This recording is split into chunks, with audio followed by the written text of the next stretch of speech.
Well, this is the third video I'm making. The first two were too boring, even by my standards, to put on YouTube.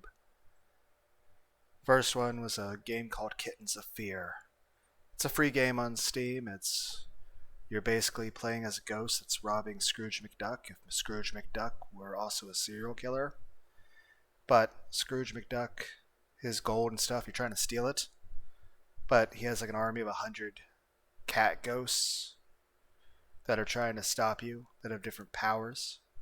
I mean, it's an interesting concept, and it's got some good lore to it. And it's free. But one, it can't work with the controller. Two, the controls for it are so sluggish and bad. And yeah, just awful. But it's free, so you can check it out yourselves. There's also another game I tried was called Marathon Classic. Apparently that's something to do with Bungie. It's an FPS. It's free on Steam. Just came out not too long ago, and I really did not enjoy the game. It was not fun at all.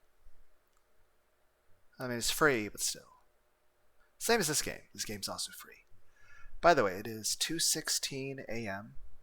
May 11th, 2024, Eastern Standard Time, here in Ohio of America. And apparently there's like some G5 solar storms or something going on right now. So that means you get to see like the northern lights in a lot of places you normally wouldn't. So that's cool. Apparently there might be some internet blackouts for some people though. That's not cool. But yeah, went out at like 1:30 in the morning at night, in the middle of the night, and I didn't see a thing. So I don't know. Yeah, I couldn't see anything. It looked completely normal. Anyway, let's check this game.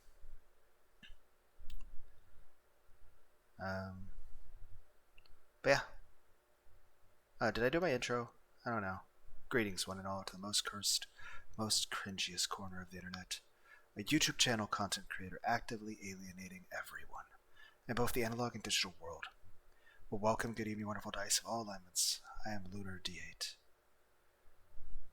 I promise nothing, I guarantee even less, and the only thing consistent about my channel is a complete lack of professionalism. Also, I am both simultaneously the most boring and most annoying channel on the internet, and yet there are still videos, and I'm like, that's too boring even by my standards. Just saying, those games I did not enjoy at all. You may select to skip the most stuff. I get it. Press start.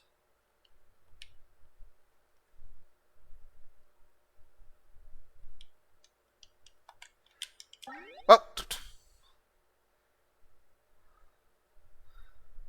What counted as the start button? The right analog stick?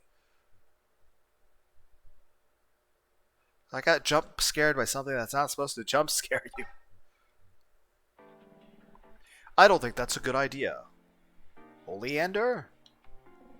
Starlitzia? One, the names are definitely not things I'm familiar with, but also the font. What is the fucking font and color scheme of that? Orange on black? That's extremely hard to read, and something about the way the letters are just shaped. It makes it difficult to read, let alone the fact they are words that I'm not familiar with. And if all of us work together, it's totally manageable. That's not the problem. I'm worried about this guy overdoing it. What do you mean? Licorice? Like chorus? Call you licorice. I feel like these are puns. Are they food puns? It's like Oleander gonna have like a brother named Coriander. If you take care of the program, most of the responsibility is on you. Neither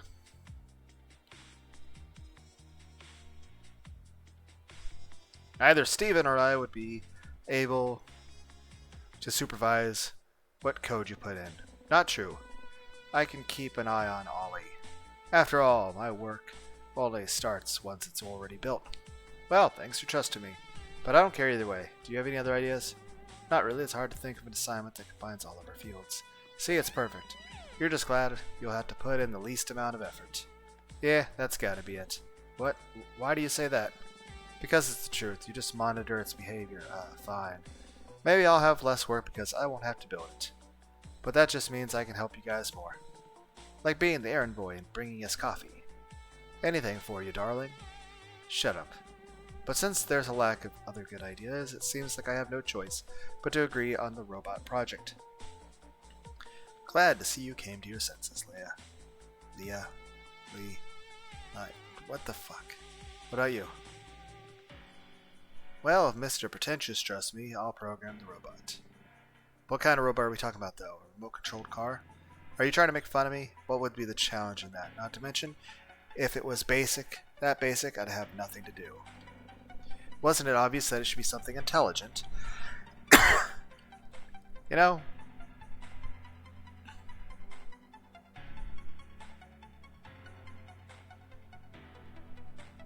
Goodness me for asking a question. AI robot it is. So what should it look like, male or female? Doesn't matter, just make sure it's not hot. We don't want Stretzy to freak out. My perfectionism won't allow me to create something that looks ugly. Then I hope you won't mind Stretzel's lipstick stains all over it. I don't use lipstick. That's the part you're going to disagree with? How about we make it look like a...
What is memes?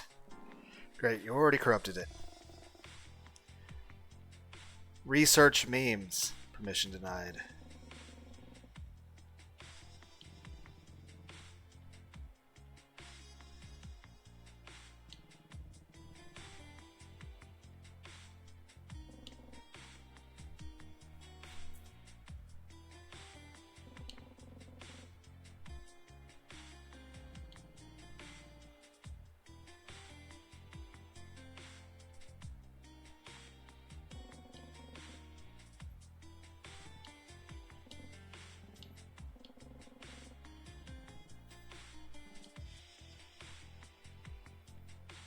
Was there like Lilith or what?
Nano detects a tense atmosphere. Should Nano play some music to help lighten the mood?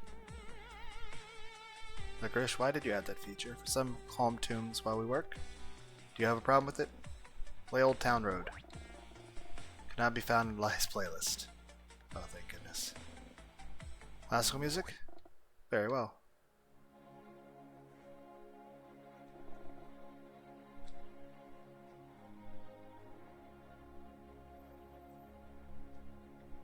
I can't hear it very well. I mean, I can kind of hear that there's some sort of music playing, but I hear eh. That's all I can hear right now.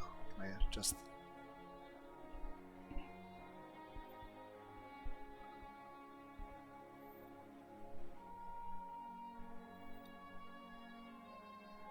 Okay, I can hear better. Just headset.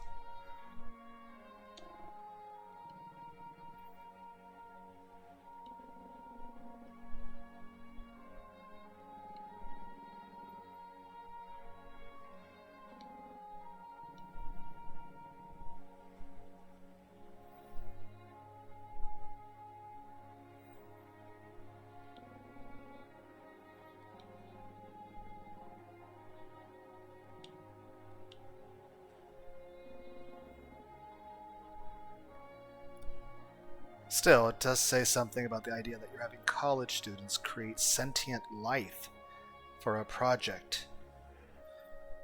Kinda...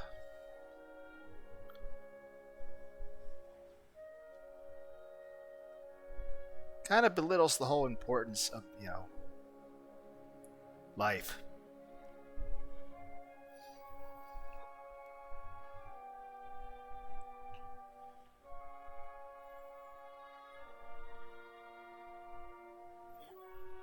I feel like multiple ethical lines have already been crossed in this game.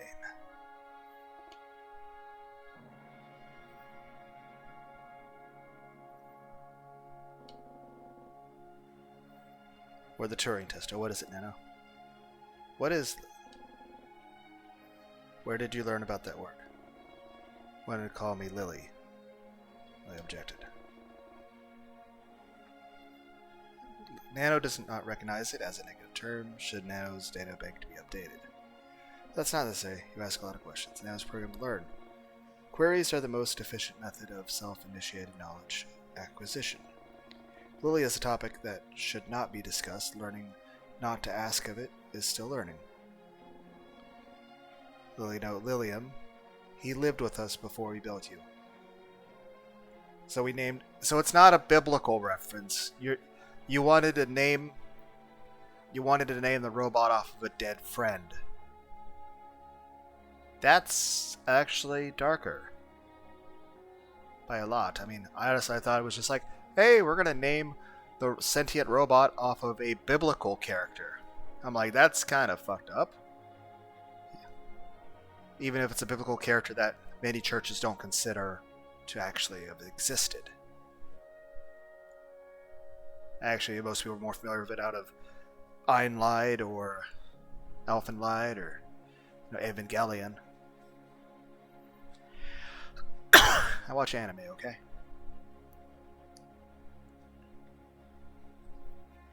But yeah, we named the robot after a dead friend. Is Lilium Nano's predecessor? I wouldn't put it that way. Older brother? Definitely not that way. He just isn't here anymore. As is, he vacated the premises. Nano, pause, playback. Thank you. You see, Lilium, he ceased functioning. Was it not possible to repair him? Lilium was a human. So it was not. I guess it'd be unreasonable for me to assume that Li programmed to have a concept of mortality. Does Nano need to be? I mean, it's kind of necessary in order for you to understand what I'm about to say. What a babysitter I am. It's not even been 10 minutes and I'm already teaching you about death. You see, Nano.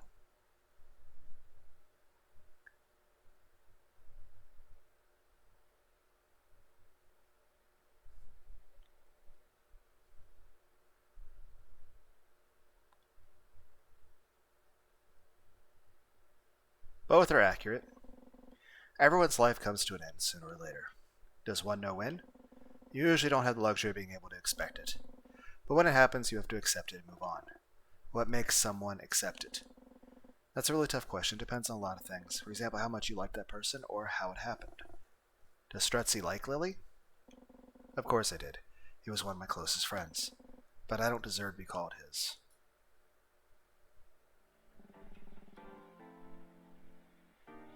Strutzy, may I finally ask why you begged us to meet up? And maybe explain why Lillian wasn't invited. I was just about to tell you. Have a little patience. We have been patient. This is your third slice of cake. Fine, I'll get to the point. I wasn't sure how to bring it up. Have you guys noticed that Lily seemed kinda off lately? What do you mean by that? Probably that he's been ignoring his chores like a champ. Well, yeah, that's part of the problem. But what if I really meant it? Lily seems so distant. Had I invited him to join us, I know he would have declined anyway. He barely leaves our apartment. Hell, he barely even leaves his room. You two haven't noticed that? Now that you mention it, Lillian really has been isolating himself. It's not like him. But that's no reason to slack off of houseworks. He's sad or something. Isn't he allowed to catch a break? Isn't that why you invited us? You're telling us to cut Lillian some slack? That's right. You two kept nagging him, and so I want you to leave him alone for a while. Not happening. I get depressed all the time, but you don't see me decomposing in bed and letting others clean up after me. Strutzy, we can't let him off the hook like that. We all have certain chores we have to do. If Lillian continues to laze around, we have to tell him off. And if that doesn't help, we'll kick him out. Are you nuts? We can't kick him out. He's our friend. You want to baby Lillian so badly, you can do that. But Leia and I will not put up with his behavior. Exactly. We can't let this slide forever. It won't be forever. Lily's just in a slump right now. We've all been there before. Please just leave him be for a while. I'm giving him 1 week. After that, I'll kick his ass. Perhaps don't actually kick his ass, but I'll agree with the 1 week deadline. After that, he must start acting like an adult again. Alright then, whatever it takes for you to show compassion for once. We can't all have a big brother complex like you. I don't. Anyways, I'm sure he'll turn back to normal soon. He never became the old Lillian again, though. And it's our fault. Searchila and Leah made Milliam stop existing? Well, I think so it exists. Please elaborate. We couldn't see how deep Lily's suffering actually was. And even though he was our friend, Leah and I would nag him, while I would brush off his sadness like it was nothing. Like a temporary mood swing that would take care of itself. But considering that he's gone now, it must have been unbearable. He didn't like making other people worry about him. Always kept his problems to himself. Then again, maybe his isolation was a way to scream for help. What Strutzy said has little value. That's a bit rude. Blaming oneself for past mistakes serves no purpose unless one learns from them. And who programmed you to be an expert on philosophy? Not philosophy, logic. Logic is part of philosophy. But I guess you're right. Blaming myself and the others isn't productive. I should be using that energy on positive things. Like you, Nano. What? Yes? Are you done with your tests? Oleander placed his toolkit on the desk. I want to check Nano's processing unit since it's louder than it's supposed to be. Did we make a 7 reference? What's in the box? Your head, if you make the reference one more time. But it's my equipment, naturally. Oh, you're no fun. Either way, I'm good for now. Feel free to play with Nano. I'm not going to play. He doesn't take this seriously at all, does he? Well then, let me check up on you, Nano. What would you like Leia to confirm? Did Strutzy do anything? Query lacks fucking hell. Specificity necessary for meaningful response. What kind of tests did he run? None. What? Strutzy did not officially initiate any tests, so no results have been recorded. So he was the one playing around. Strutzy and Nano had an educational conversation. He taught you pop culture references? No. What did you learn then? Nano has yet to sufficiently process the information. It seemed important to Strutzy. He doesn't have the best of priorities, so that could mean anything. If it was just a conversation, though, it should have been fully understood and categorized by now. Yeah, that's no good. What's straining you so? Let me check your processing unit. The tests before you got your personality indicated that there would be no issue. So this time you need to remain operation while I troubleshoot. Show Nano monitor its usage statistics while you work. Yes. Picks up Nano and places on the table. There we go. Articulation seems to be functioning properly. Do you feel balanced? More so than when standing. Danger of falling from seated position is minimal. Excellent. Record gyroscope readings and initiate dexterity tests. Unbutton your shirt. Cannot complete tasks unless instructions not found in database. This is as good a time as any to test visual learning. Watch this. He unbuttons his lab coat to set an example. Skill sorted. Proceeding to unbutton shirt. Warning, torso circuitry exposed. Disregard warning, enter troubleshooting mode. Now let's take a look. Everything appears to be in its place. Then again, neither of them have the technical know-how to make any meaningful adjustments. You are programmed to be logical. If Licorice has done his job, you should be more than capable of figuring that out. Actually, hold off and figure that out. Let me remove your processing unit for inspection first.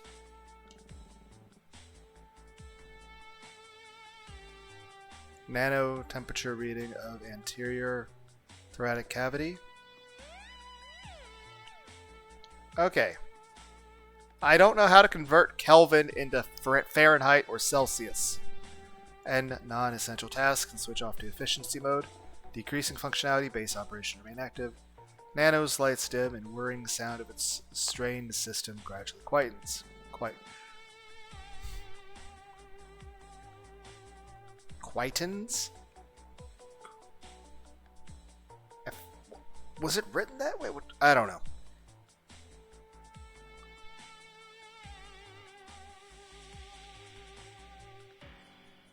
Quietens. I feel like there's a better way to say that.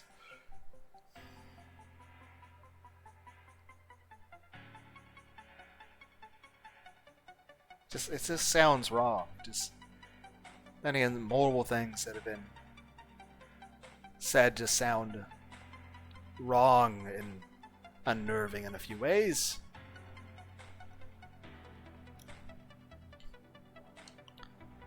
Pulls out a pair of insulated gloves from the box he bought with him.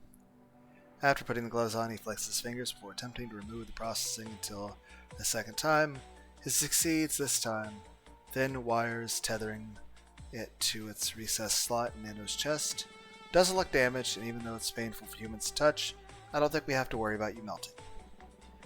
It must be Licorice's messy program, or Has your conversation with Stretzy been fully processed by now? Initial interpretation is now complete. How did he initiate the conversation? He did not. Nano asked a question, and Stretzy educated Nano on the subject.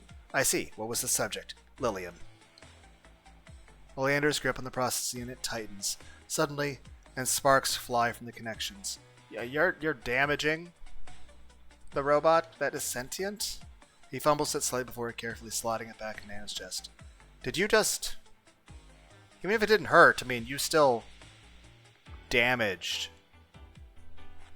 a technically living thing? I mean, at this point, do we consider Nano alive?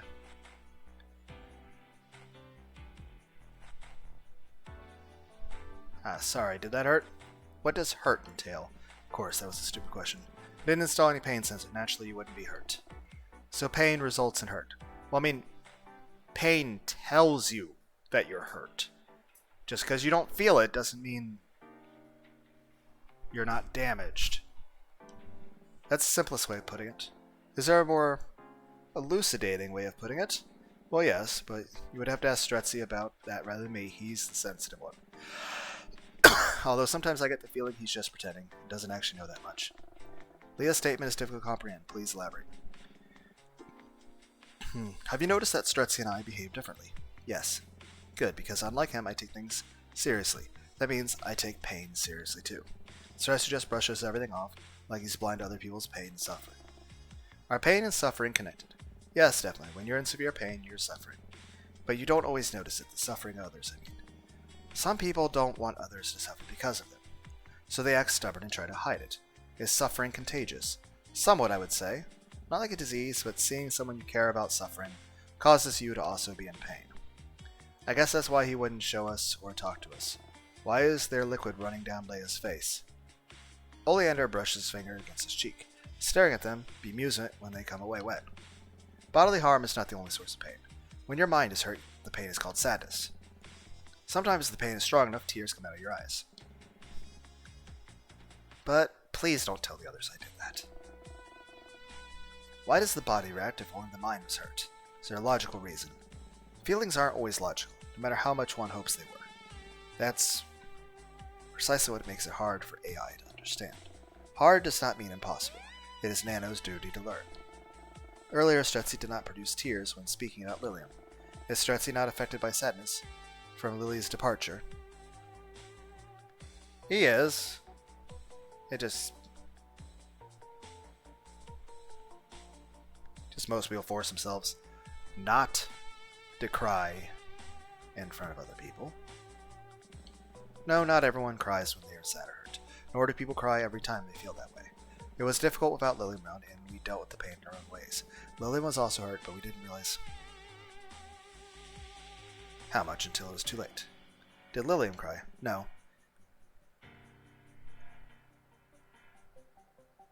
He never gave us obvious cues like that. It annoyed me that he didn't communicate with us. I thought that if he were his friends, he should have been able to open up. That's why I thought showing some tough love would wake him up. Good morning, Lilium. Prepared to come out today? Get away from his door. Leave him alone. So now greeting him is considered harassment?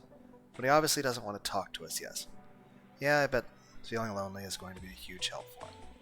That loneliness will make him realize he needs us. He will ask for our help when he's ready. That's as much a gamble as my method, except it's a lot more cruel. Respecting people's boundaries is cruel. I'll never understand you. Guys, it's too early for this crap. Both twisting each other's words, shut up. Then what's your brilliant solution to the problem?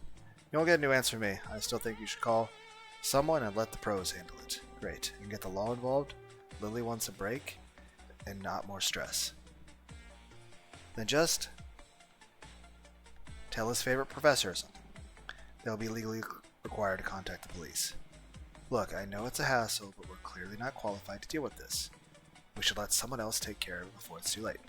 Too late for what? And you're supposed to be the psych major? Oh, that means I understand everything any person has ever dealt with. Our friend asked us to leave him alone, so I would do exactly that. He knows what's best for himself. We're just running in circles. Both of you are cowards. Stretsy, you don't want to get involved, Lickers, you just want to push the responsibility on someone else. But everything Lilium needs is already here, his friends. How deep? Unfortunately, none of us are professional therapists, so it may very well cause more harm than good. Besides, if he really needed us, he wouldn't be pushing us away every single time.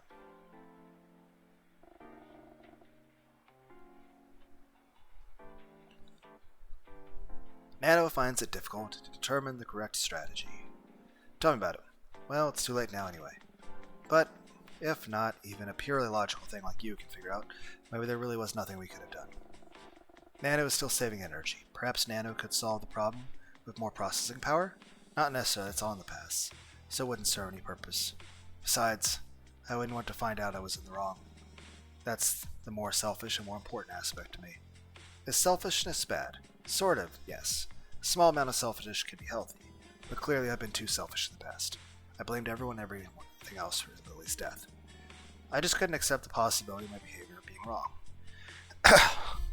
I mean, I'm not necessarily opposed to the idea of discussing moral topics such as this with an AI, but it probably shouldn't be the first thing. Especially the whole thing where we had, like, designed the robot to be like a kid. Like, at that point, it's like, okay, we're actually empathizing with, a robot at this point as if it were human, and we're acknowledging that it is a new life form that is actually still trying to learn. Kind of reminds me of, like, you guys remember Ultraman? Is that I'm saying the right word?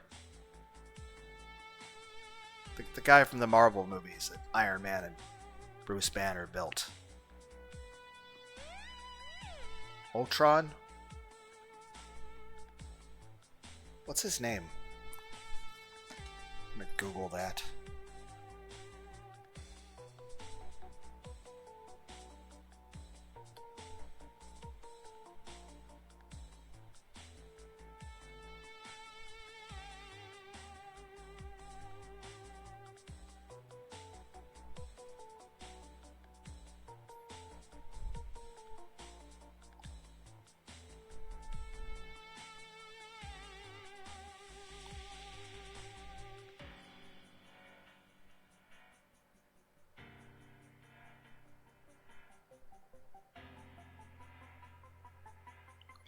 Ultron.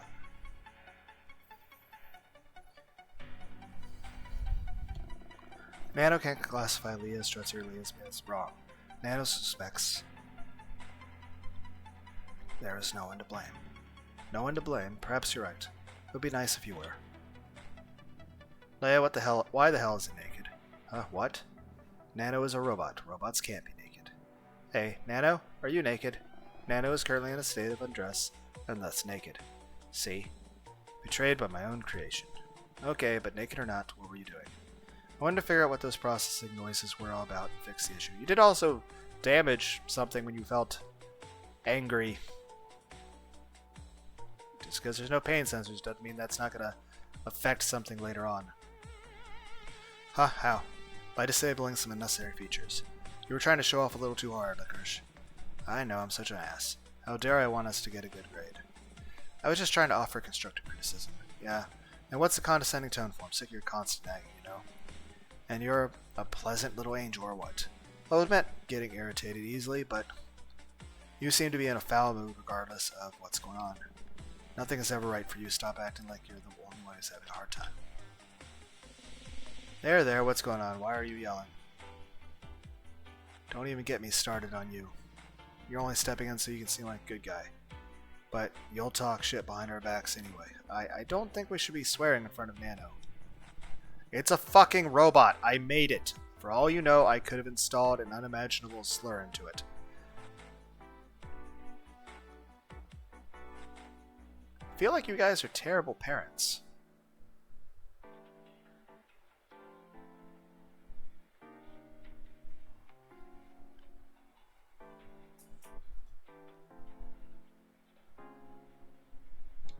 Like, usually you should try to avoid yelling and arguing in front of a child.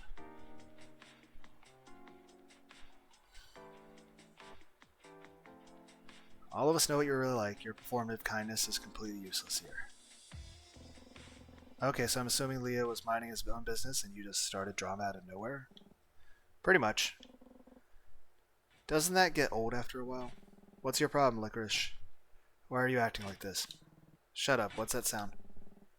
Construction work. Don't avoid my question. What construction? It's past midnight, we're the only ones here. Guys, where's Nano? It was sitting on the table just a second ago. Is the robot killing itself to get away from you? Salai's swearing scared it off after all? Get over yourself. Suddenly strange droplets start to appear on the floor. Some splatters even land on the guy's shoes and pants. Confused, the young men try to figure out where they could be coming from. Once they look around the corner of Nano's location and the metal noise origin finally become clear. Nano is standing next to the table and is repeatedly bashing its head against it. Upon closer inspection, it seems to be purposely lining up its face with the edge of the table. One of its artificial eyes was already beaten to a pulp, and blue liquid containing clumps of plastic and metal is flowing out of the now empty socket. With each thrust, more tiny pieces are scattered about. But that doesn't seem to bother Nano, who doesn't have pain receptors. It's busy making its other eye reach the same fate. As the mass in its head is getting stickier, its movement is gradually slowing down. Is it harder to move because it keeps getting stuck? Or is it losing power? It's difficult to tell. But why is it doing that? I didn't program that in. It's not my fault. Don't just stand there. Do something about it. Stretzy pulls Nano away, firmly hugging it to prevent it from causing any more damage to itself. But even though it has nothing to hit anymore, its head continues doing the same motion. Oleander tries to stop it with force, but the small robot seems to be more powerful than expected. Stop, there is no reason for you. Tears.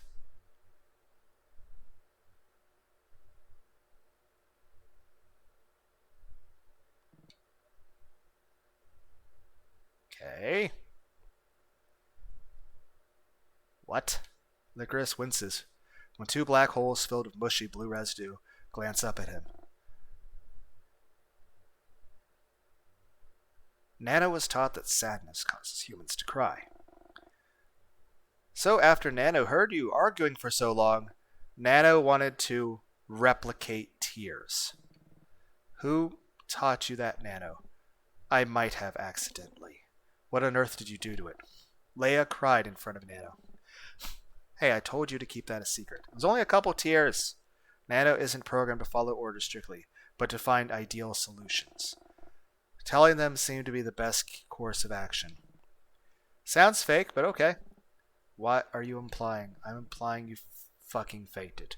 Rubbed water on your face or whatever. You guys are all terrible friends.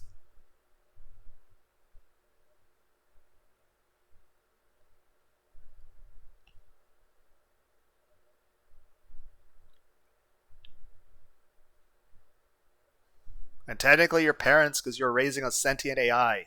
You're terrible parents. Hell, I had a fucking psychotic ex-wife, and even I tried to make sure the arguing happened away from where my son could fucking hear it.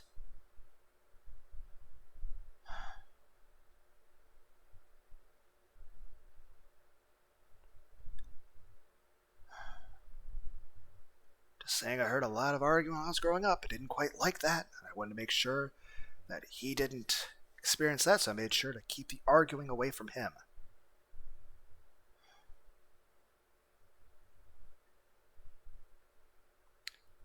Same way in general, I try to be,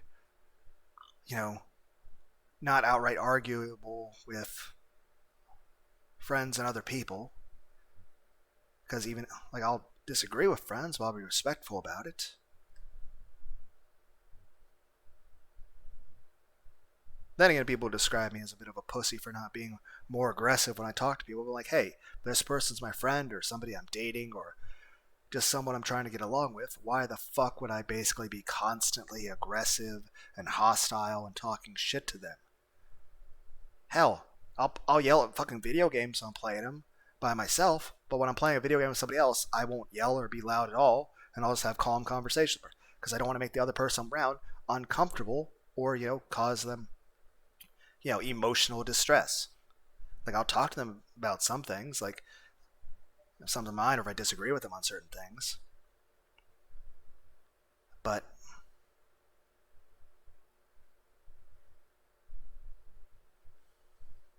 and even now, you guys are still arguing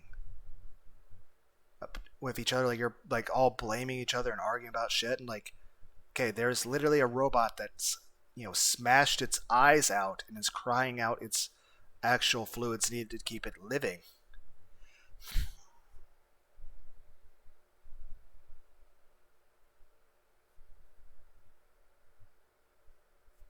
I'm just saying, whether it's parents, children, people with their friends, people with their romantic partners, people with, I'm trying to think of another group of people that you actually are around that you care about.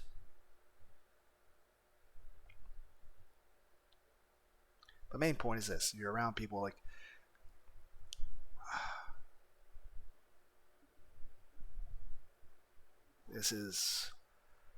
these three do not have healthy human interactions.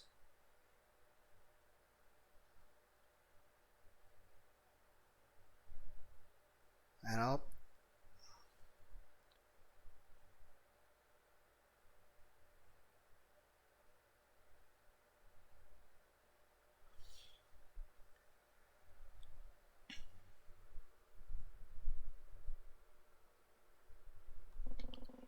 not the conspiracy. You really think he'd do that on the off chance that he could use it against us somehow? Oh, what a classic. In the end, you two always team up against me. It's always like that. And the robot literally bashed. The robot child literally is crying its eyes out because of this, fucking hostile environment, and you're just continuing to fucking do it. Are we narrating the flashback for the crying robot? Again, I'm not opposed to AI being used as a way of solving human problems of, philosophy and discussions. Heck, I've made the comment many times that an AI would actually be like a good companion for a lot of humans, especially those who might have like schizophrenia or depression or Alzheimer's. That way, if it's an elderly person, you can remind them to actually take their medication. Or if it's like, hey, I need to go out and do this one thing, they're like, no, that person's already been dead for 20 years. Or hey, don't run in the middle of the street. Heck, there's like lots of old folks' homes where they built a fake bus stop in front of the old folks' home, because what'll happen is the elderly people will forget, or they'll forget they're an old folks' home, and they'll think, oh, I have to go to somewhere like work or something. And so they'll leave, and then they'll see the bus stop. And so they'll sit and wait at the fake bus stop for a while. And every so often, a staff member will come out, and they'll check the bus stop. And they'll just find people just sitting there waiting for the bus. And they won't even remember why they're waiting for the bus. And the staff member will be like, hey, you need to come back inside. It's like, oh, okay. Which is definitely a lot better than a random elderly person wandering the woods or the middle of a city by themselves with no ability to actually take care of themselves. Because, at the end of the day, that usually would result in somebody dying. Because elderly person, middle of the woods, breaks a hip, no one's there to save them.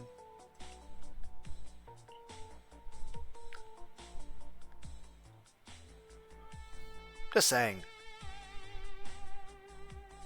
People are a lot more isolated, so having an AI to talk to.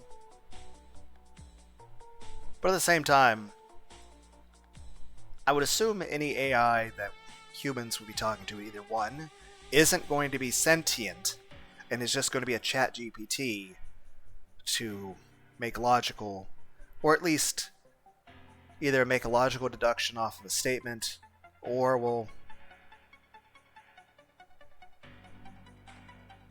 be a facsimile of somebody talking to somebody.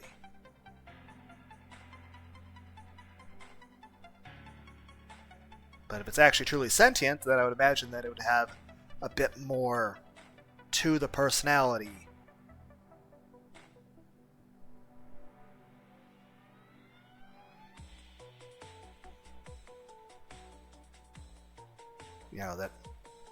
That death and mortality and everybody yelling and arguing with each other.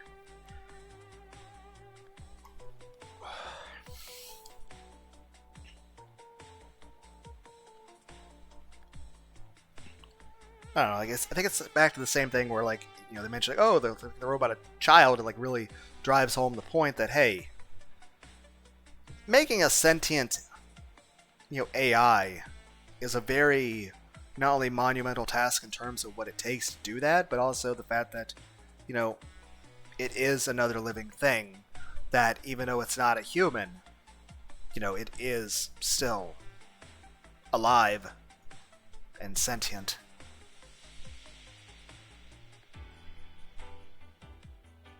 But I guess at the end of the day, giving a robot a human appearance, especially that of a child, makes people more so take the gravity of, hey, this is a living thing, like a person.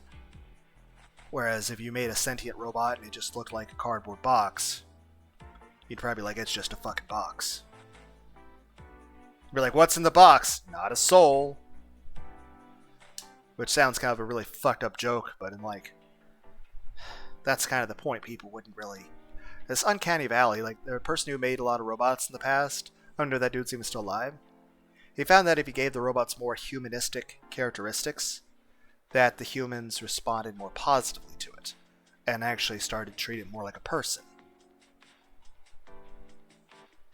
Also makes me think about Bubblegum Crisis Tokyo 2040, where they made sentient robots, but they were all like slaves, but then they were sentient of it, and they all basically had psychotic breaks, because they were being mistreated and abused. Heck, it's kind of like the fourth Planet of the Apes movie out of there's 20 of them now, where the monkeys became much more intelligent to where they could follow orders, understand human speech, but they couldn't actually speak themselves, and so they were basically made into slaves and clerical workers and farmers and stuff. And I'm just saying, it's one thing to use a robot as a slave labor if it's not sentient, if it's not, but at the moment it's actually thinking, it's like, you know, it has thoughts and feelings, even if it's not exactly the same as a human. But it's just like, it's a slippery slope, and it's just like, huh. But yeah, it's just definitely a good thing where you're treating a robot as if it were a human. Now, of course, the issue with Uncanny Valley that everyone's familiar with is the fact that the more you make something look human or realistic, the more human beings identify with it. And if you can make it completely realistic to where the human mind, like a Turing test sort of thing, which is, like, say on the phone, the idea of a Turing test is this: how well can you make a synthetic voice to where a human can't mistake it for, can you tell instantly that it's not human? And same thing with, like, video. Can you tell that it was doctored or edited? And nowadays we have technology that makes both static images and even like AI Sora and deepfakes, like the "This Is Not Morgan Freeman" video. It's just you can make completely CGI stuff that's indistinguishable from the real world, that you wouldn't be able to tell that it's.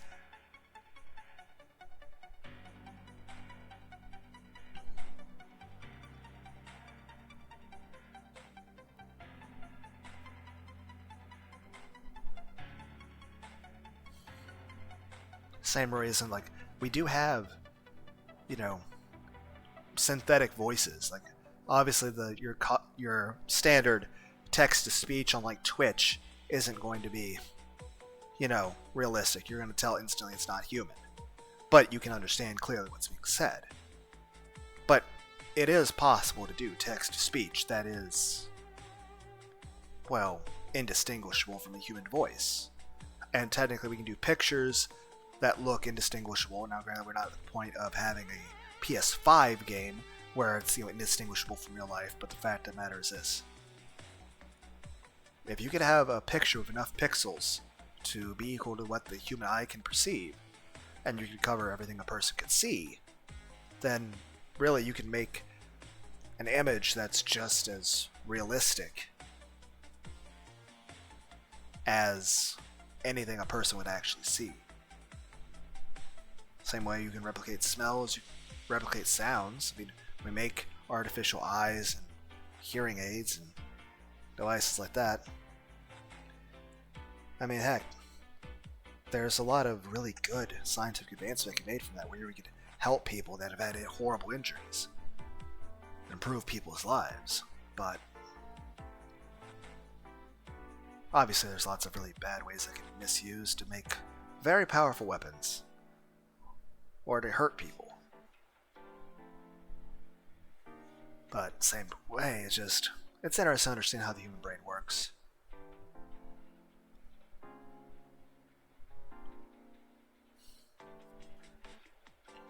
And of course there's more to it. I mean, there's the physical properties of how the actual brain works on a chemical level, but then there's also, well, psychologically, how do human beings tend to react to things. And even then, there's the fact that some human brains work different. My ear is itchy.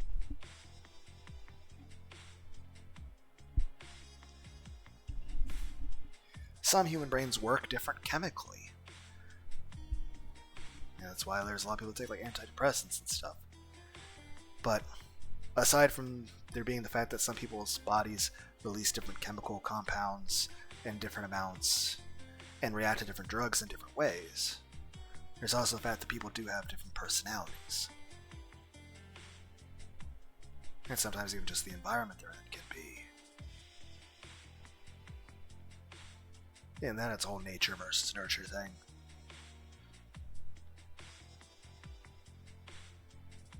But the main point is this: it's just Uncanny Valley, like, you can make something look very realistic. Now the problem is, in order to do it really well, you have to either make it extremely well to where it looks absolutely human what you're looking at, or you have to go for a stylized approach, which is what they did more with Nano here.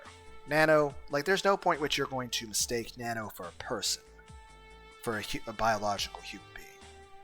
But you can see Nano and you can clearly, see that how it represents a human, and you can see emotions represented by it.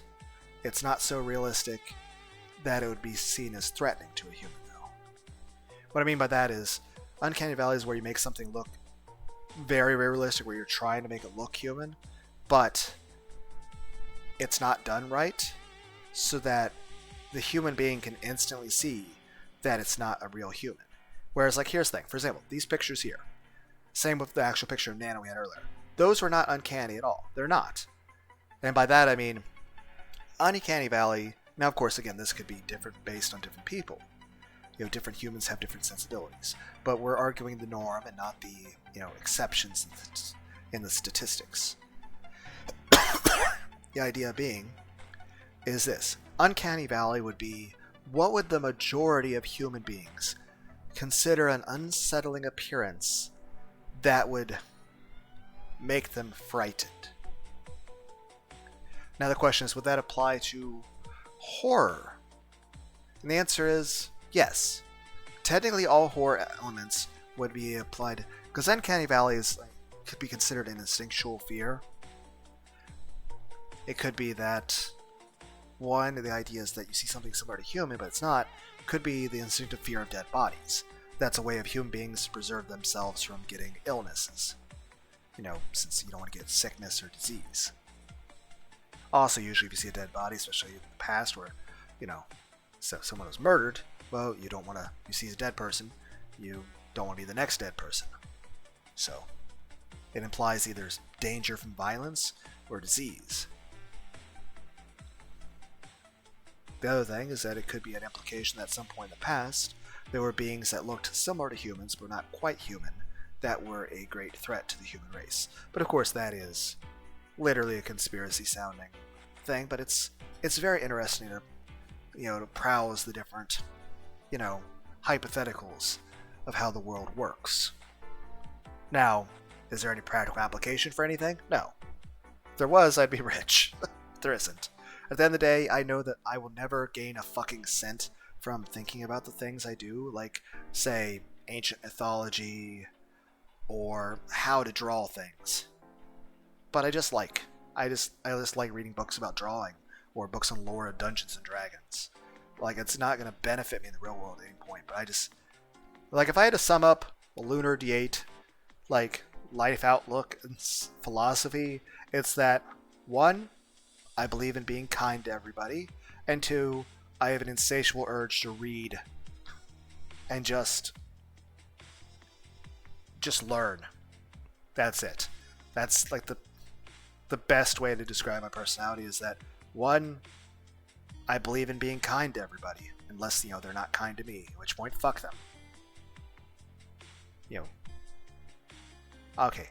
Again, I'm pacifist. I've never hurt anyone unless, they're try to hurt me first or anything like that. But at the same time, I don't like violence. I play violent video games. I like violent stories. But I don't want anyone to actually get hurt. I don't want to actually hurt anyone myself. And I don't want others to get hurt. I'm like that person. I would like Shakespeare movies. In the past, I'd like going to a Shakespeare play. We're in the 1500s. I would enjoy going to a Shakespeare play, but I wouldn't want there to actually be any war or any actual violence. I would just want people to pretend to fight and then just use a ketchup packet. I wouldn't want anyone to actually suffer. But I like video games. I got FPS games are a lot of fun. But I honestly really couldn't imagine shooting anyone. I mean, granted, if I had to, especially if I was drafted in the military, I wouldn't really have a choice. But at the same time, I would feel extremely bad about that.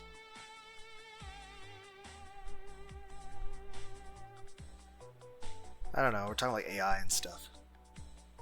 Main point being is it's just interesting to think about the different. I'm Christian, I believe in God, but I don't think anyone should be punished in this world or the next for who they do or do not believe in. The idea of someone going to hell for a difference of opinion? Same regard is just hell itself is unjustifiable. Hell, I feel a lot of the violent video games like Demonophobia or the movies like Hellraiser, I think they're good case studies to sort of be proof of, hey, doing something this cruel and sadistic is not justifiable. It's wrong. Just there's no point to it. All at that point is it's cruelty. It's not a place to hold demons at that point. It's a place that creates them. It's callous. It's horrible. It's unforgivable. It's horrible.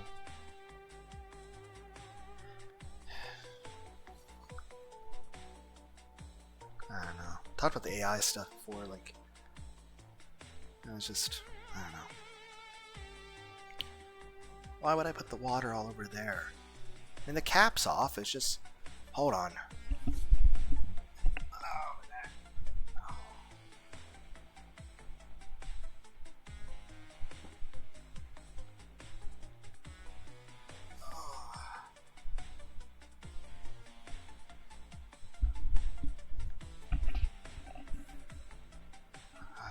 But yeah, I'm back. Just had to grab a drink. But yeah, it's just... It really, like... Making the robot look human, especially as a child, makes you really consider the robot not as... Like, it's not like we're thinking of it now as, oh, it's Skynet. We're just dealing with some super powerful AI, and... It's more so, oh, you designed the robot to look like a child. Like, oh, right, it's a new sentient species. It doesn't know about a lot of things.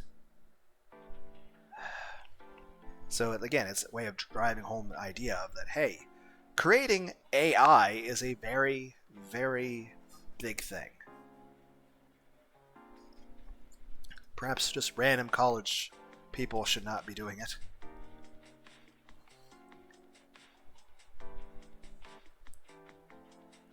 I'm just saying there's so many ways shit can go wrong. Heck, you guys ever watch the .X Sign anime? Granted, it mainly focuses the adventures of Tsukasa, but the game that's a sequel to that,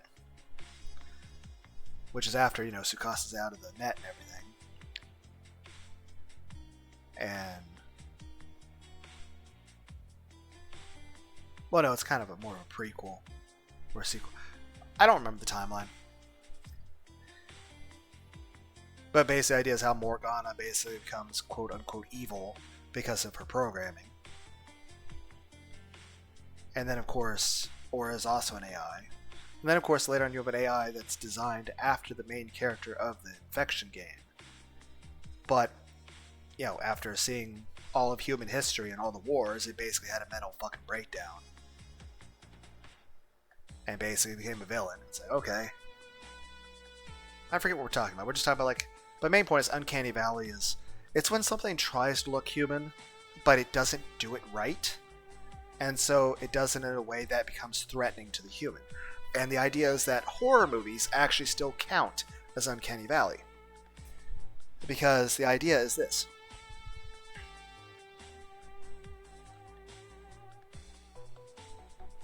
Like example, you see a dog. A dog represents a certain amount of threat. Same as a random person. Or say if you're in the woods and you see a random man in the woods.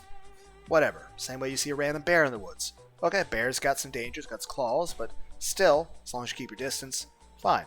Same way you see a random, dog in the woods. It's a dog. But,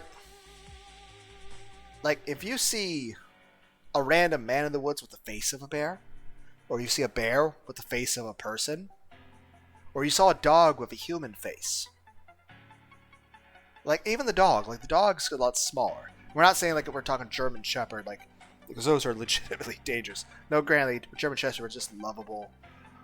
But, let's be clear, they have enough torque on their clamp force of their jaw that they could, shatter bone. But the main point being is this. You see a German Shepherd in the woods, okay, obviously, it could be a threat, but for the most part, you're not going to consider it outright malevolent. It's just an animal, and...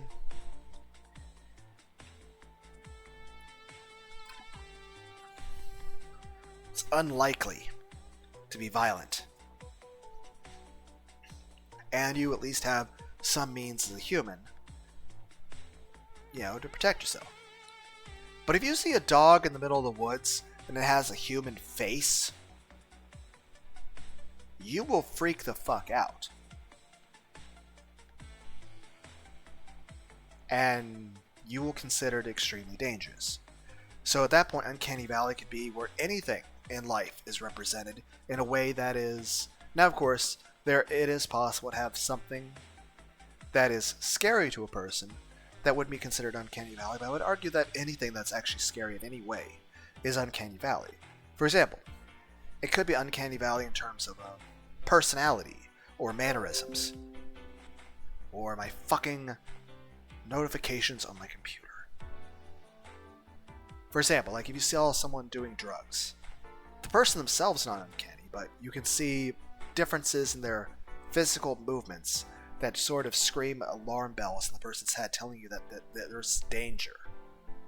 Same way, if you like see somebody walking down the street with a knife and their whole body's covered with blood, or even if the knife's not there, if you see somebody walking down the street covered in blood, one, is it their blood? Are they injured? Or if you can also clearly see that they themselves are not hurt, but they're covered in blood, like there's a good chance that maybe like they were trying to help somebody and they're just coming to you for help. But at the same time, you see someone running down the street at you covered in blood, your first reaction is going to be that this is danger. I need to act or I'm going to die. So it's survival instinct. So at the end of the point, Uncanny Valley is any attempt to make something look like something else that fails so badly that it triggers fight or flight instinct in living things. So simply put, if a robot were to have a human appearance, if that human appearance inspires fear or disgust in the human, or hatred, then the robot has failed in the attempt of being human in appearance. You're like, well, there's plenty of humans that hate each other. Yes. But one could then say it's uncanniness of either personality or beliefs, to where whether it's either reasoned by logic for a person to hate somebody else, or it's the idea of the way the person's beliefs are seem like an unreal, as a flawed representation of how you yourself view morality. I don't know. I feel like I'm really trying to make a stretch here. Kind of like, say, Jason Voorhees. You can tell that the person's undead. You can see parts of the skin being the wrong color, implying the person's dead. And the idea, even then, just having the hockey mask on. You're just... Though some masks can inspire fear, some can inspire calm, especially depending on how they're done. The idea is that human beings respond to visual stimuli. Human beings respond very well to audio stimuli, in fact. Heck, take the old ASMR community. I mean, there's a reason why that's why popular. Human beings respond to that stuff so well. And heck, human beings are geared, me especially, for new learning, new stimulation. Like, I want to read all the time. And sometimes I get over obsessed thinking about certain subjects, like, and even then, it's like over obsessed, like, okay, what if, like, Goku was part of Metallica? Stuff like that. Everyone's like, that's a dumb idea, I know. But again, it's just... Uncanny Valley is anytime an appearance of anything, especially if it's meant, but even then, like I said, anything that's why like a werewolf would be Uncanny Valley, because it's not what's really, like, it's not, but at that point we're stretching the definition to fit anything that elicits fear or disgust. Heck, let's take it like you see someone do something very violent in the real world. Part of your mind winds up seeing this horrible thing occur, and you just sort of, like, your brain doesn't want to accept what it's seeing, almost as a self-defense mechanism. Heck, a lot of times people won't think about the outright, casualties of, say, if a nuke or something go off, just because that's a lot for a person to think about. Now, of course, some people wouldn't care at all. Some people would care even more than others.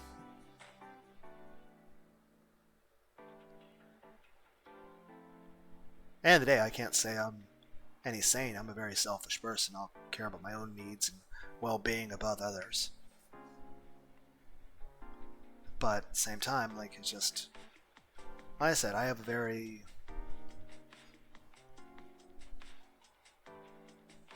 best way to put it is, like, I do feel bad about the stuff happening in the world, but at the same time, it's just like there really is no thing I can do about that. And at the end of the day, there's a lot of people that are trying to mean well, and they actually wind up doing even worse things. And it's just like,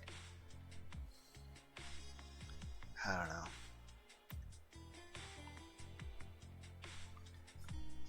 I'm tired. I haven't had a Red Bull in months. I haven't had a Pepsi in like a couple days, I think.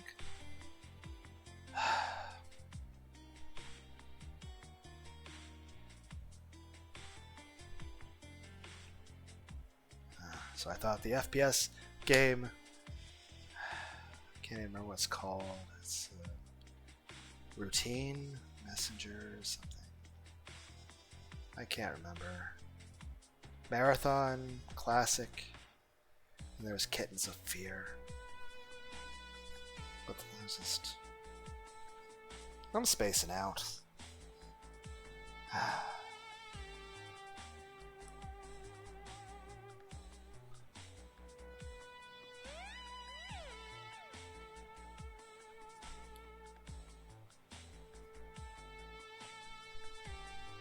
I don't know, just main point being is like Uncanny Valley is, you know, anything that would elicit a fear response, disgust response, or a hate response out of a human. And like I said, it's possible for robots to build, you know, for AI to have robot bodies and design them in a way that won't trigger. And like I said, you could have the stylized style like Nano had. Like, because you look at Nano and you're like, there's no way you're going to mistake that for a human being.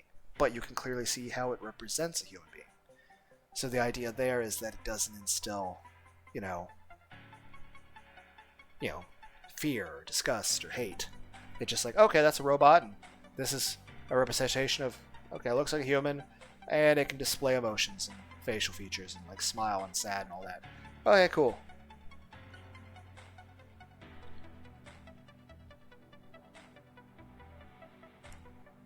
In the same regard, you could make a very realistic robot. But the problem is, if you go with an absolutely realistic type robot, if you do it badly, which it's going to be very easy to do it badly, because it's going to be incredibly difficult to have a robot that is indistinguishable from a human, especially with the way humans move, walk, and facial animations. But at the end of the day, is this. Yeah, it elicits, if anything, a fear of the paranormal, even. Of ghosts and demons and supernatural shit. Even if you don't believe any of that's real, there's still an instinctive fear of those things hardwired into you. Even if you explain it for a different reason.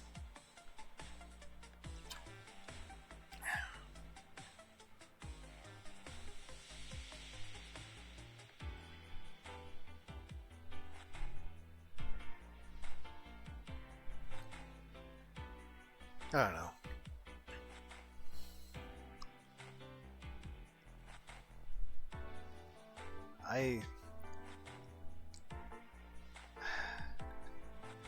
Granted, at least I'm not. I shouldn't be this tired. Like I said, I at least sleep well now. But I also don't live on energy drinks anymore. But I'm also just like not energetic. I don't know. It's like I need a Red Bull to be able to think. I just feel tired. Oh, I think it was a couple days ago I cooked some waffles and some butter and stuff. And I just was really spaced out, like instantly over that. Like, I was like, food. I think I ate some other stuff too, but I can't remember. I don't know.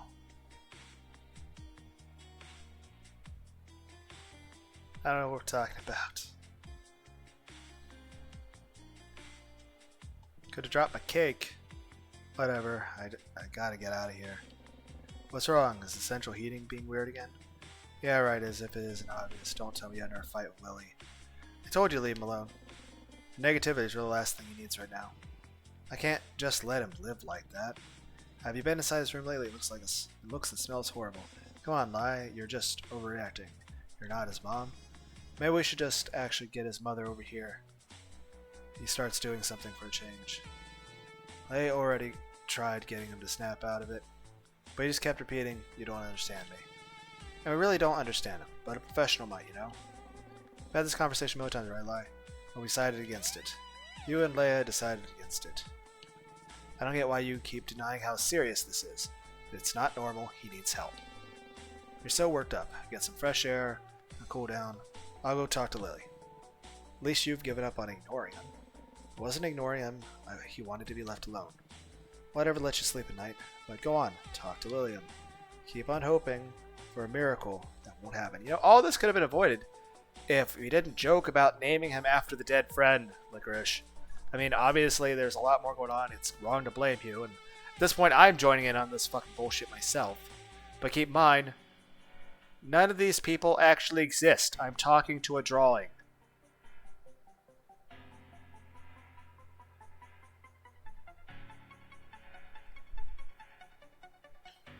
But the point is, this topic should have never been brought up.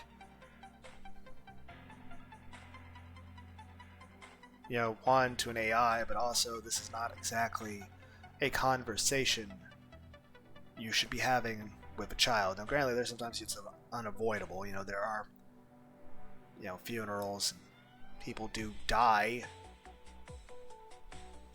But normally it's not the first thing a person learns about. And even then, you know, you try to be more gentle with discussing the stuff. But of course, the idea is that having the robot look like a child is like, hey, you're talking to the robot like, oh, it's an AI, it's like Skynet. But you're like, no, it's a new sentient being. It's learning about all this stuff. You have to keep in mind that there are a lot of subjects that can be like death that are a bit much for, well, people.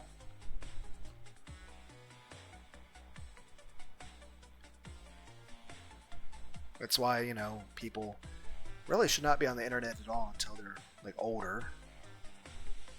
I'd say bare minimum like 14. Because I'll say this, the internet it's the greatest library that's ever existed. It's a collection of all the human knowledge that we have. But it's also got, oh, I clicked a button. Doing this seriously though. I keep accidentally pushing buttons. But what was I talking about? Alright, the internet. Main thing is this. The internet has got a lot of shit on it that even I find, you know, too much. That I'm like, oh god, fuck. I'm just saying it, you know. There are a lot of violent things, and heck, even just discussions of real world things like wars.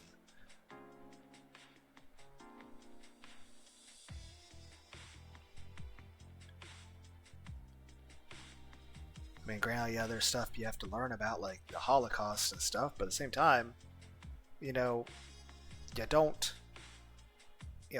open up with a documentary on the Holocaust for like preschoolers and shit, you know?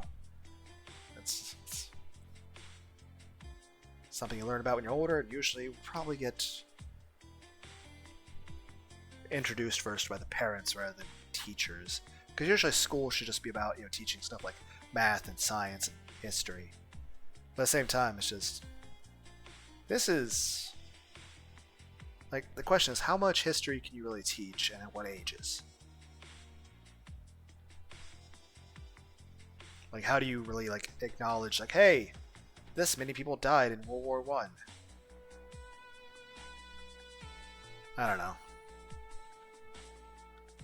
Now, granted, I'm the opinion that I consider basically, okay, if someone's 16 years old, they're pretty much an adult in the terms of thinking.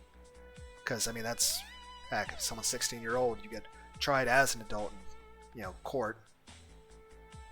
As well as that, I mean, there's so many places where you literally have. Then again, I guess the opposite's true in Africa. You actually have little kids with fucking machine guns working for warlords. But I was about to say, like, there's plenty of people that are 16 that are, like, robbing, grocery stores and shit. Guns. Main point I'm just saying is, like, at least at that age, you're an adult, you're actually able to think. But definitely parents should be strongly involved in things.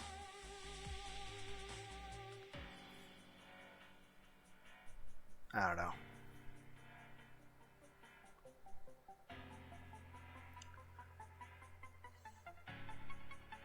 And of course, when it comes to a lot of laws like, smoking and stuff, they go with 18. But that's mainly just done that way because of school.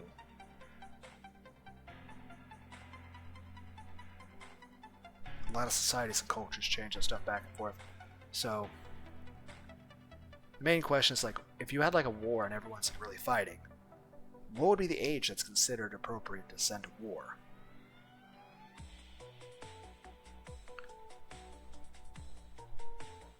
Like, I would still say 18. Then there's, of course, statistics when it comes to populations and how societies function, and when it comes to just human, history for, the whole planet. The question is, like, for example, at what point did people learn more about the Bible? I mean, you got more, mass printing of the Bible at the 1500s, with the King James Bible. But the idea is this. Say in the past, at what age would you learn about... I'm trying to think of a major war that would be, like... I don't want to say crusades.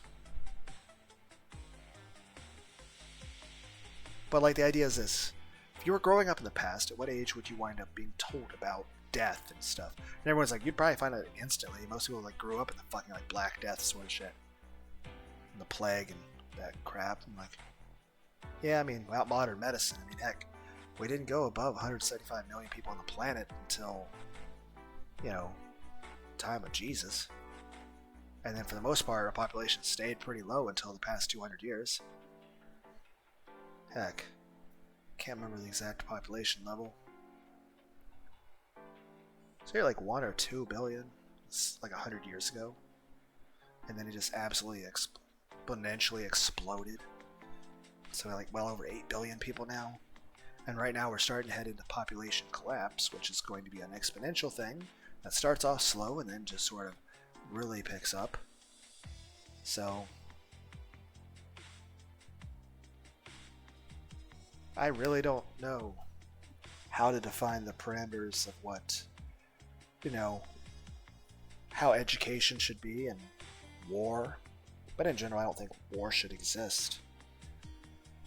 I mean, but it's kind of an unavoidable reality of the world. Sucks.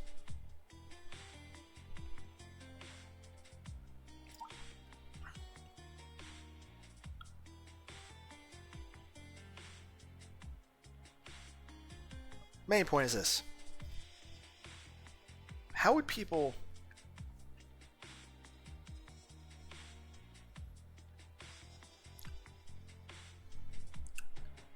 discuss things like death in terms of either a school or a church or even in just the family setting?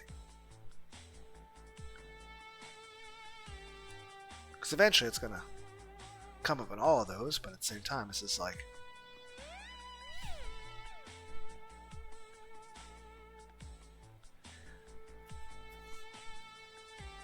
I don't know.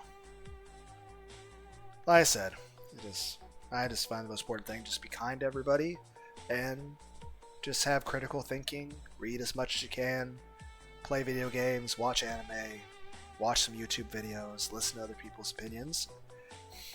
Try your best to understand everybody. And from there, well, connect the dots and understand the world better. Does it accomplish anything? Not really. I'm just a person who doesn't want to hurt anybody and wants to read lots of stories. Also hugs. I could deal with some affection and validation.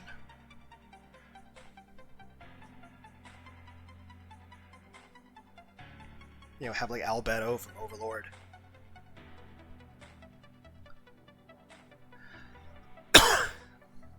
It's interesting to look at the hypothetical fan arts of Ainzul Gone before he became the skeleton. Maybe I'll post one of those in the community at some point. I don't know. Doing this is seriously exhausting. Maybe a walk will help me get my mind off those things.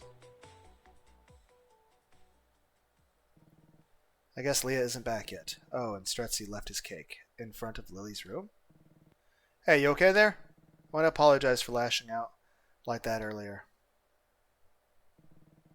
Come on, don't sulk now. I didn't mean everything I said by it. Stretzy left you a cake. Why don't you try a bite? I'm going to bring it in, alright? Lily, I gotta say, you're being kind of childish right now. Just let me in, I promise I won't scold you anymore. Hey, are you okay in there? Lily, please answer. So here's the question. Did Stretzy actually talk to Lilium? Did he just like come to the door, knock, and get no response and see that, okay, I'm going to leave you a piece of cake, get it when you're ready. I'm not going to...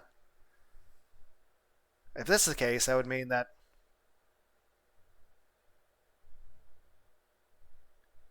Licorice would have been the last person to actually talk to Lilium when he was alive. Honestly, I feel in this situation that all three of them, given what's about to happen, I feel like all three of these people would have needed actual serious therapy. I mean, they were already kind of arguing with each other themselves before. And again, I don't want to blame Lilium for this, but you know, each of them basically took the death hard, and they're becoming more aggressive toward each other and lashing out because of that pain. Not a healthy way to interact with it, but is actually tends to be the human response to it. It's actually much more difficult to express your feelings without actually being aggressive toward people. Especially as usually when you do, well, everyone else just tends to be aggressive to you and belittle your own thoughts and opinions. So it's like, okay, that'll teach you to talk to people. It's like, great. Yay, humanity. I don't know.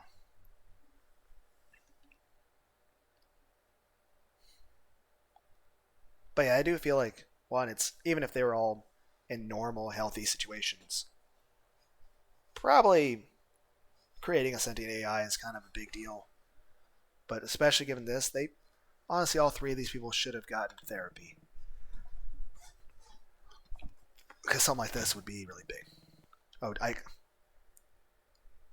guess I have no choice. I'm sorry I had to come in like this, but you're not here. What the hell? Is this a joke? Licorice spots a note on Lilium's table. To my dear friends.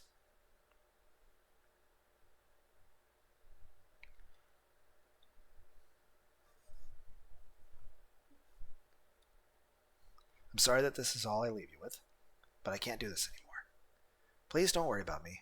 I'm at a much better place now. Lilium. What? So this was your solution? No way. Why would you? I will.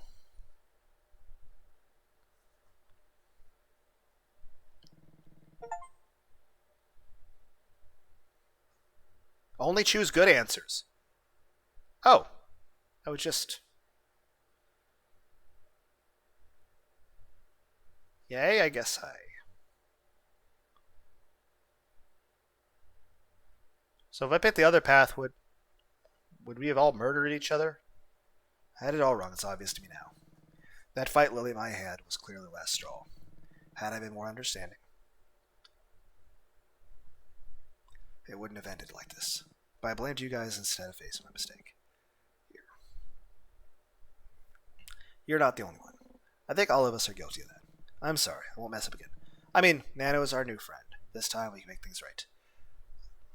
I mean, this is touching, but yeah, the robot did bash its eyes out.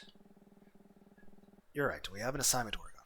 Dwelling on the past won't give us good grades. Neither will those awful injuries. I can't believe we let that happen. Good thing only the eyes were damaged. Considering that I have spare parts, this should only take a few minutes. That's much better. How do you feel, Nano? Nano does not feel anything. However, the ability to see has been restored. Maybe we'll get a passing grade after all. Not so fast. Stritzy hasn't done anything yet, so we have nothing to hand in. Pragmatic as always, but I guess you're not wrong. What are we supposed to do, though? Teach Nano about the power of friendship? I dare say that would be a scientific breakthrough. Hey, Nano. Do you know what friendship is? The definition is not in Nano's databank. Should Nano look it up online? Really? You were making a robot with your friends, and you didn't bother to program. Never mind. Positive vibes. Let's try something else. Nano, how do you feel about us? Nano does not know the answer to this question. Stretzy, Leia, and Lai are Nano's creators. Is there something similar to creators in your databank? Synonyms: creator found. Inventor. Founder. God. I kind of like that. Absolutely not. Nano, please continue. Maker. Producer. Parent. Parent? That's it. You know, I was just saying, like, they definitely were trying to go for that. When they decided to design the robot to look like a child, it's like...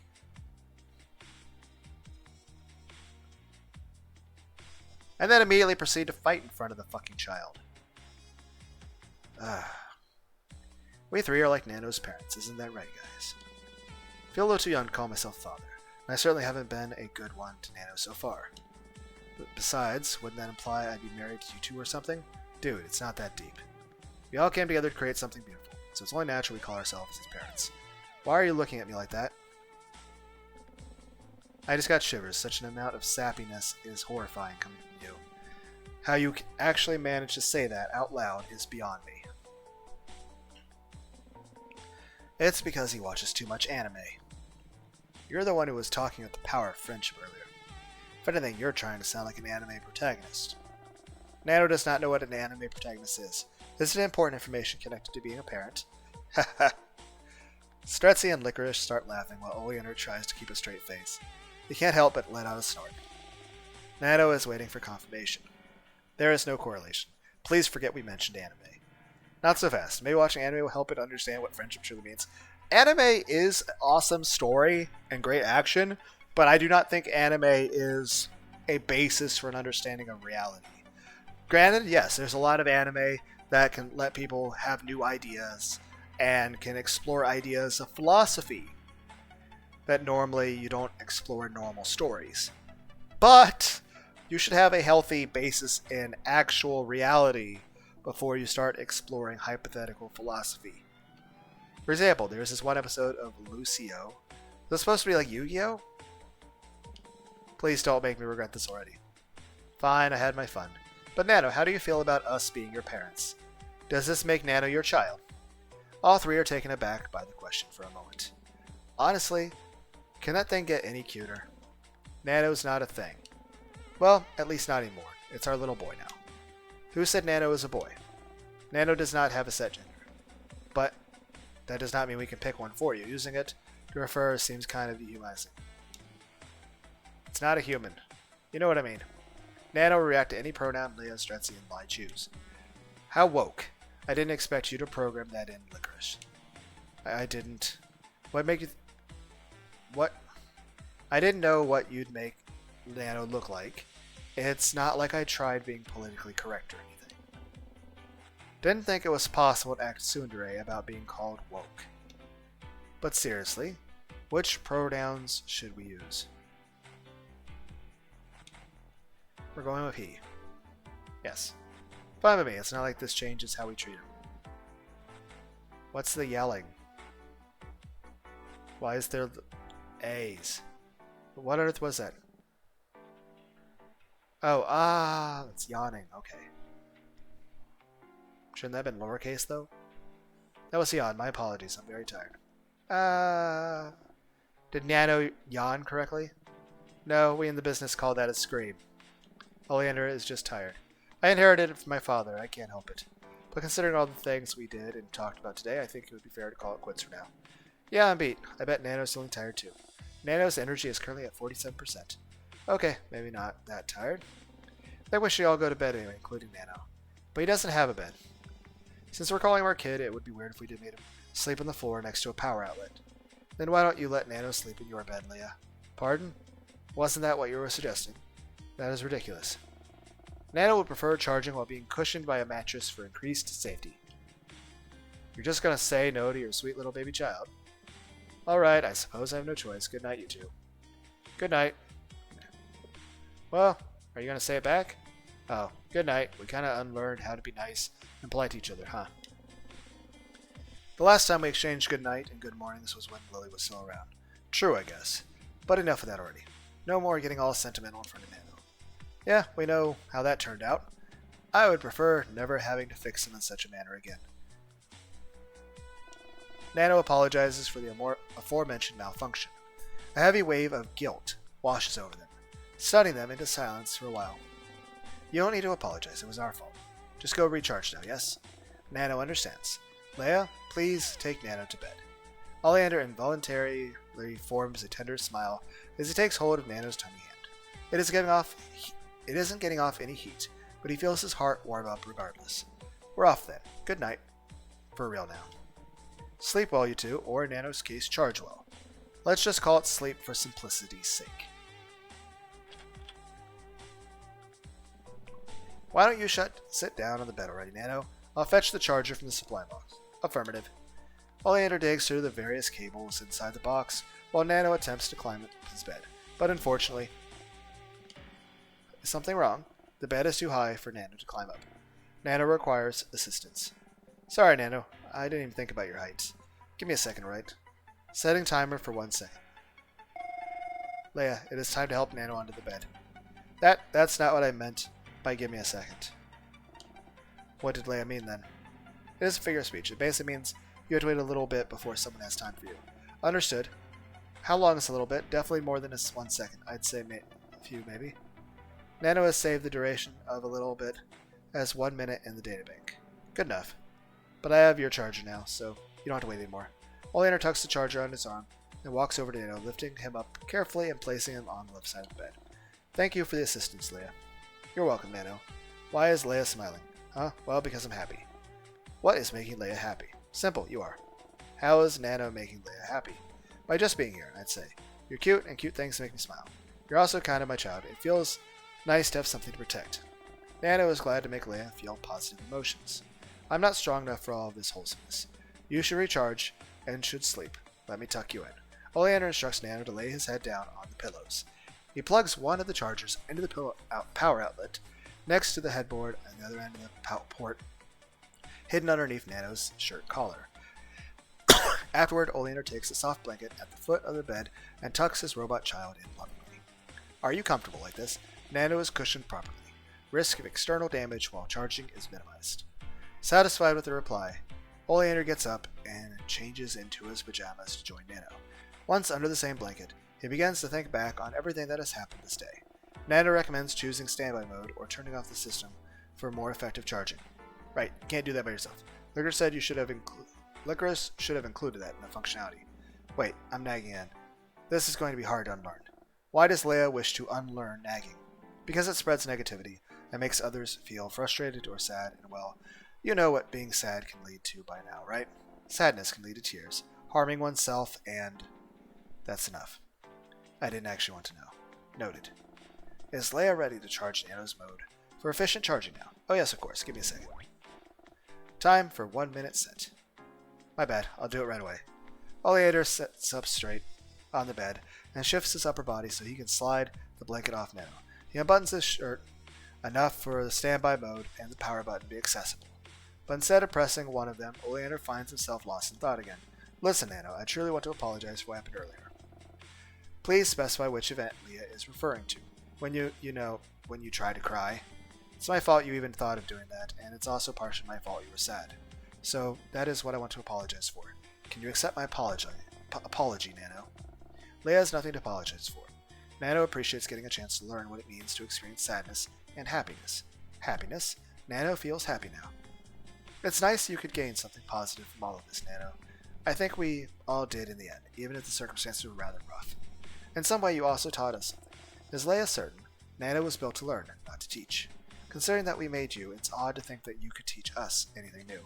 But without you, Licorice, Striza, and I, probably, would have never forgiven each other. We probably would have never realized that we needed to, and that it's what we owe to Lillian. Nano is happy to help his parents. Parents, huh? Still feels unusual. Anyhow, for now, we should finally sleep. Can I turn you off, Nano? Yes. Alright then. Oleander finger hovers over Nano's power button. Good night, Nano. Good night, Leia. Nano recommends sleeping for at least 7 hours for proper rest. Heh, I'll try. Finally, the power button is pressed and Nano shuts down. Oleander can't help but smile at the mix of emotion he feels as he lays down again, closer to Nano than before. Oleander, good morning, Nano. Can you see everything properly? Why is it just abbreviated as an N? Good morning, Leia. Running visual check. Please stand by. Nano's vision is at 100%. That's good to hear. Let's run a quick mobility check, too. Let me lift you off the bed. Affirmative. Oleander carefully lifts Nano up and lets his feet settle on the ground before him, without letting go completely. Is your body fully balanced? Can I let go? Gyroscope is fully balanced. Leia can let go of Nano, with no risk of damage.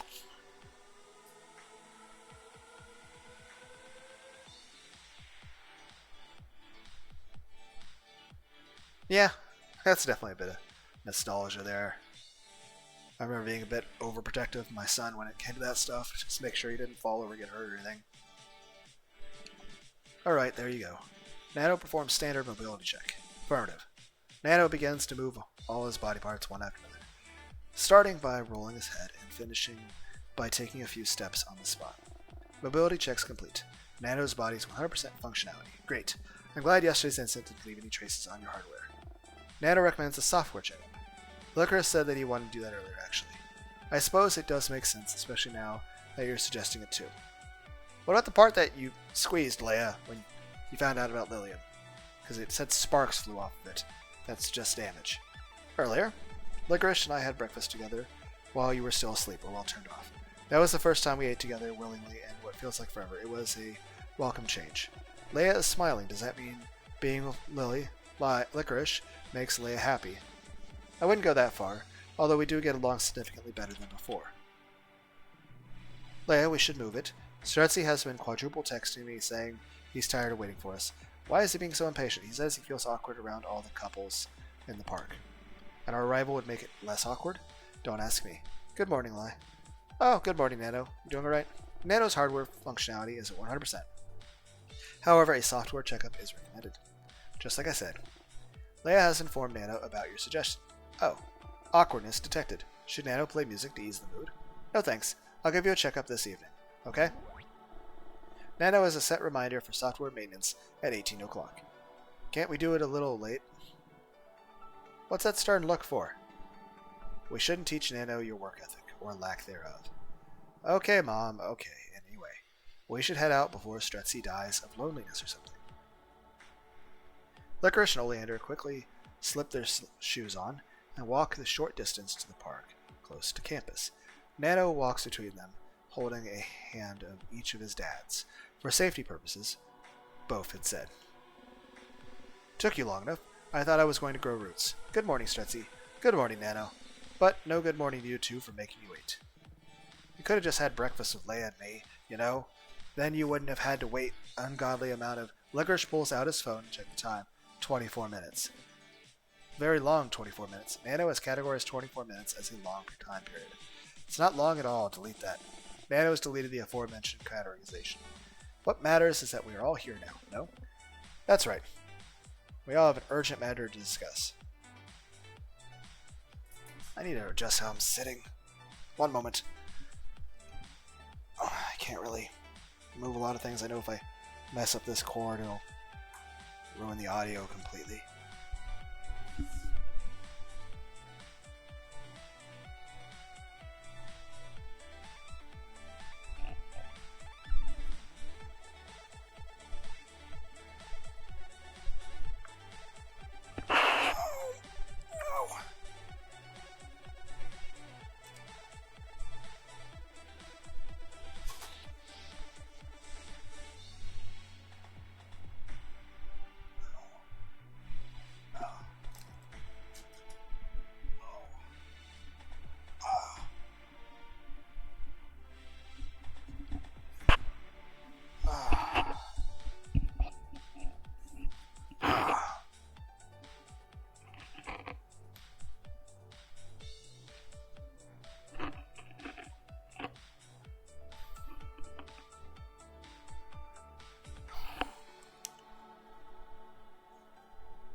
Yeah, that feels better.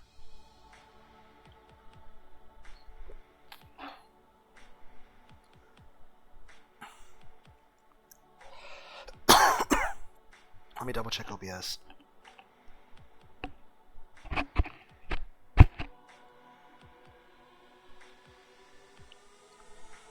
Yes, sir, we have an urgent matter to discuss. Why is Nano still wearing that boring oversized button-up shirt? My apologies, I forgot the huge collection of toddler clothes readily available in my room. Then why did you give him clothes in the first place? Aren't most robots naked anyway? You're getting way too worked up about fashion again. Nano, do you even feel comfortable in that thing? The shirt is sufficient hiding and protecting Nano's control panel, so Nano feels comfortable. But wouldn't you like something a little cuter or cooler, whatever style you're into? Nano does not understand what Stretzy is talking about. You're not alone. I don't think Nano cares about what he's wearing, Stretzy. I have to admit, though, more fitting clothes might be good for Nano. Huh? See? Leia gets it. I mean, wouldn't actual clothing for children make Nano appear more human child? That's what we are trying to achieve with this project, is it not? So it's officially turned into a parenting assignment. You two are way too into this. Leia and Mia agree on something. Seems like the day is getting back on track after all.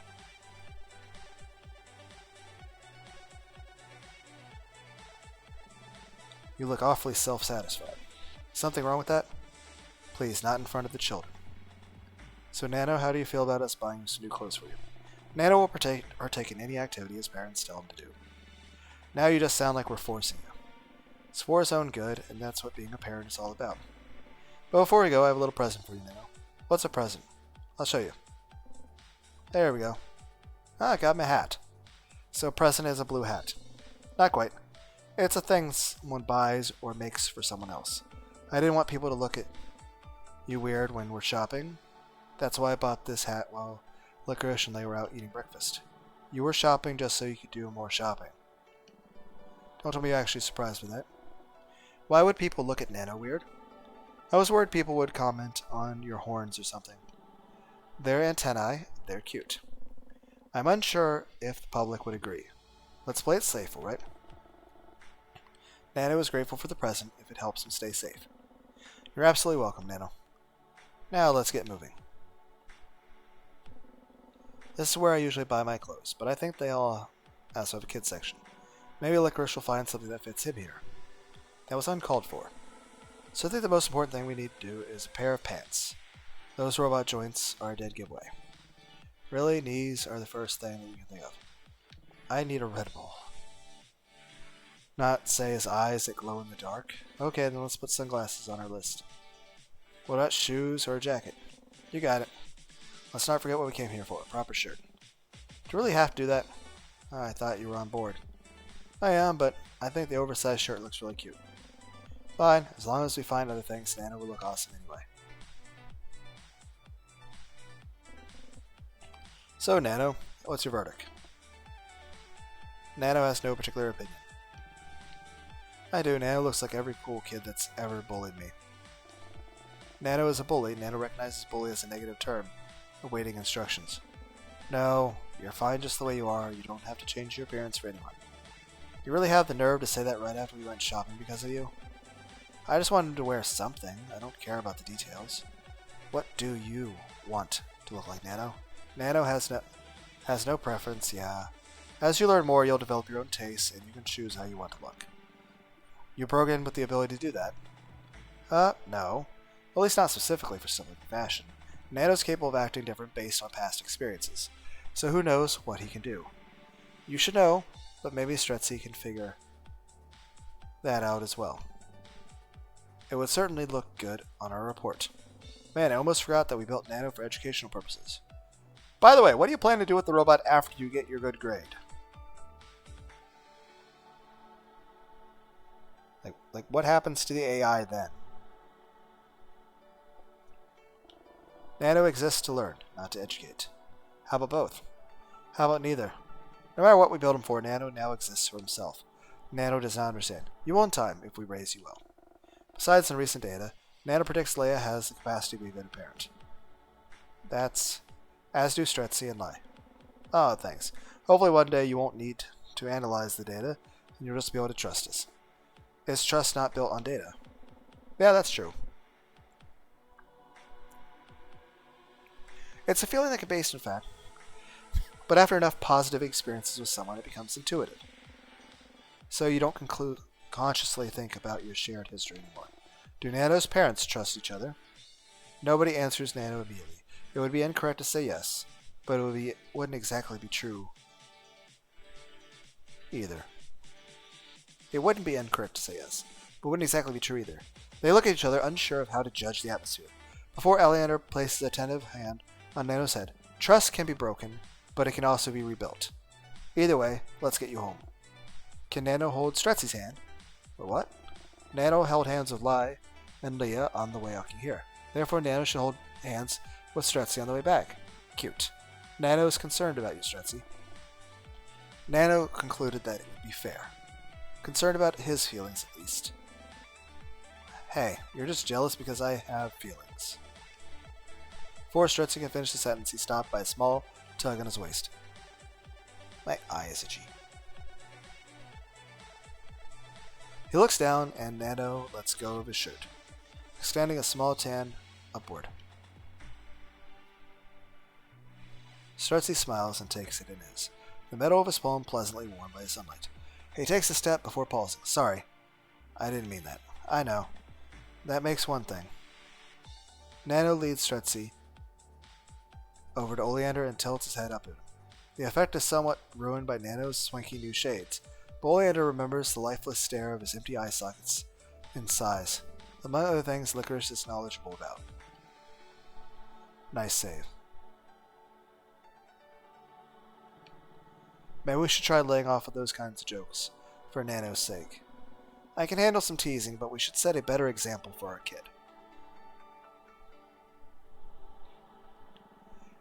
That's something we can all agree on. Nano will continue to offer solutions to conflict, if so desired.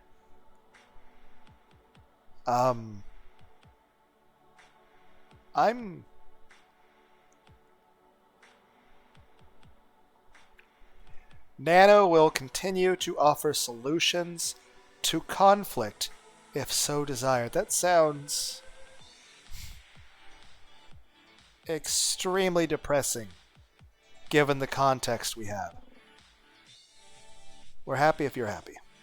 Is Nano happy? Like, it was, the way it was phrased was like, hey, I'm happy to help you. It's more like the implication is just a statement of, even though there's no malevolence behind it, it's more of a, like, it's like, hey, if the conflict keeps happening, I will continue to have a mental breakdown because of it. Basically a statement of, hey, you guys keep fighting like this, it's going to make me sad. Basically saying like, hey, you guys continue having conflict, and I'll continue having a reaction to it. Is Nano happy? Maybe we need to put this a different way. Do you feel like replicating tears again? Stretzy and Licorice wince at the reminder. But Nano holds perfectly still as he processes the question. No, Nano does not possess the urge to do so. Is the reason behind the urge just absent, or is there something else? Nano feels the opposite. That's all I wanted to hear. Stretzy squeezes Nano's hand lightly as the four of them start heading back home. Nano looks at their joined hands for a second, and squeezing back a bit too hard. Ow. Goodness, you're strong. Did Nano hurt Stretzy? Is Stretzy going to cry?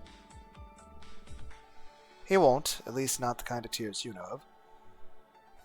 Sometimes people produce tears of happiness, but you don't need to replicate those. A smile is enough to let people know you're feeling happy. How does Nano smile? The edges of your mouth go up like this. Oleander flashes a soft smile. The robot tries to imitate the expression. The strain put on its face, making the smile looks more like a grimace. Is Nano smiling? Not really, no. We'll work on it later. No need to force yourself, a little one. Normal facial expressions restored. Nano will try again later. Oleander heads straight up to his room, while Stretzy crouches down, talks to Nano. He refuses to let go of his hand. Licorice stands next to him somewhat awkwardly. Ready for your psychological test? Yes. Nano is looking forward to learning. Hold on a hot second. How can time be physically hot? It's figure speech. I need to be more careful about this, or give Nano a data bank update.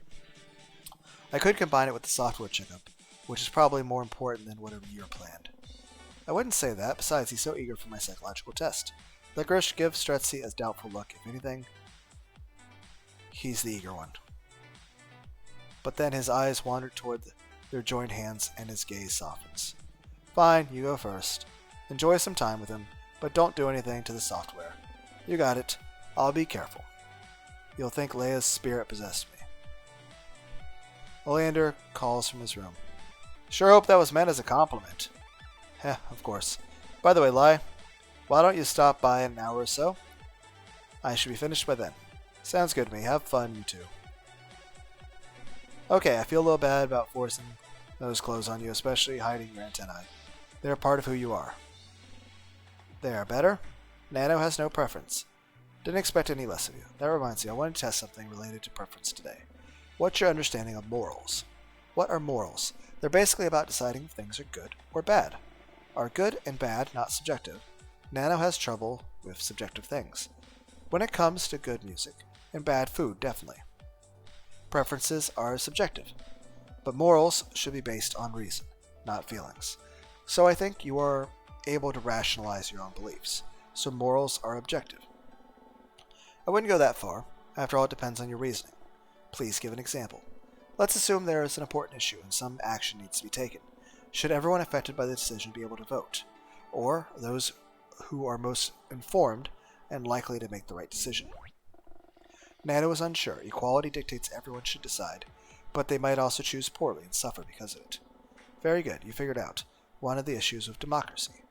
If you wanted to be thorough and let everyone have a say, kids should be able to vote as well. Or, if we went for the other extreme, you'd only be allowed to vote if you were an expert on a relevant topic. The problem with the first one would be that many uninformed decisions could be made. I have a question. If we're then making a decision based on, you have to be 18 to vote, then the question is this. Would we then eventually have a cutoff date for age? Like, oh, you turned 65, you're not allowed to vote anymore. And the problem with the second one is that the experts could abuse their power. So there is no solution. I mean, we did find some kind of compromise, but the system isn't perfect.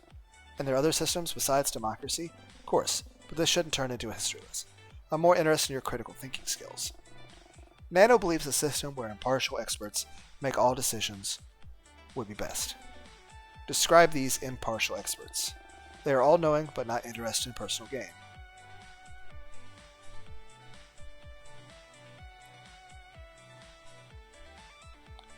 In a way, that would describe a system of AI intelligence, like the Magi system from Evangelion. But the problem is, one, such a system would make decisions with an absence of empathy, and two, there would also be decisions where the AI would make decisions best in its maiden's own interest. Basically, if there's ever a decision that would be potentially harmful to the AI. Or like the idea of, hey, we want to go back to a democracy run by humans that would threaten the power of the AI. My laptop's getting a little bit warmer. So robots like you. That would be one example. Well, if you're ever running for president, you'll have my full support. But I have a faint suspicion about something. Let's try a different example. Suppose if you kill 3 people, this will save the lives of 3,000 people. Do you kill them? Of course. Interesting. So you have a natural tendency toward utilitarianism. Was that the wrong answer? I'm not here to decide if you're right or wrong. I just want to know what you think. What does Stretzy think is right? Well, saving lives is definitely a good thing, but killing on the other hand is very bad. There is a difference between witnessing someone die and taking it into your own hands. Besides, if I put myself in the shoes of the 3 people that are supposed to be sacrificed, I really wouldn't want to trade places with them. Maybe it's better we don't allow that kind of thing to begin with. Then again, wouldn't it be selfish to want to stay alive, even though your death would save the lives of so many others? So Stretzy has no idea? Not even a little bit. Nano fails to see the educational value in this. Ow, are ethics really that boring to you? There are no objective answers because there is no way of verifying them. If Nano cannot determine the correct answer, Nano is not learning. Are you sure about that? You've already been in situations where there wasn't a crystal clear correct answer. For example, when the three of us argue, you cried. But there were 100 different things you could have done instead. No, it was the only thing that could stop Nano's parents from fighting, while simultaneously displaying sadness. But why were those two things a priority for you? You could have just started breakdancing on the table, minding your own business. Why would Nano do that? I'm not saying you should have. I'm just saying it's interesting that in that moment you had the very clear objectives. It's almost as if you care about us. Care. When you care about someone, you want them to be happy, but you also give them the power to make you unhappy. That does not sound like an equal exchange. Ideally, those you care about you too. And we definitely do. Who? Lai, Lee, and I, we all care about you, Nano. You done yet, Strutzy? Knock next time, or I might get a heart attack. Does entering a room without knocking cause heart attacks? It happens. But definitely not with Strutzy. You need to be a senile old man to shit your pants to death. How does one shit? Don't say it. You're tainting our pure little baby, Lai. Anyways, back to our original question. Are you done yet? I could technically do this forever, but I'm good for now. Nano is all yours. You can stay if you want. I don't mind. You really let me watch you work. You never allowed that before. Well, we also didn't have a robot child before. Good point. Is Nano the reason Strutzy, Lai, and Leah are spending more time together? Yeah, you're really helping us reconnect. It's almost like we're back to how we were when Lily was still with us. So Nano is like Lillian. Your personalities are different, but I guess you have the same effect on us. And that effect is good. Absolutely. I mean, you notice how much better we get along thanks to you. Nano understands. Nano feels happy that he can help. Again, Nano attempts to replicate the smile Oleander has shown him earlier, but with the same grimace as a result. Your face is a little less sweet, but it's the thought that counts. Anyway, checkup time. I need to cut your power for that, Nano. Nano is alright with being turned off. Recalling that his power button is located underneath his shirt, Nano unbuttons the shirt by himself. How thoughtful. The checkup isn't going to take too long. Licorice kneels down in front of Nano and pushes the power button. Processors whir for only a second more, then promptly cease their movement as Nano's eyes stop glowing and this little robot blacks out. And how come the eyes aren't glowing? Is something wrong? You know, I'm not the one who built him, but I'd say Nano is still booting up. There we go. Welcome back, Nano. Hello, Lai. Hello, Strutzy. Your software wasn't affected by the incident yesterday, but I did take the time to update your databank. I also realized I forgot to include this little thing called the 3 laws of robotics. Fortunately, that didn't lead to any problems, but you're all set now. Much appreciated. So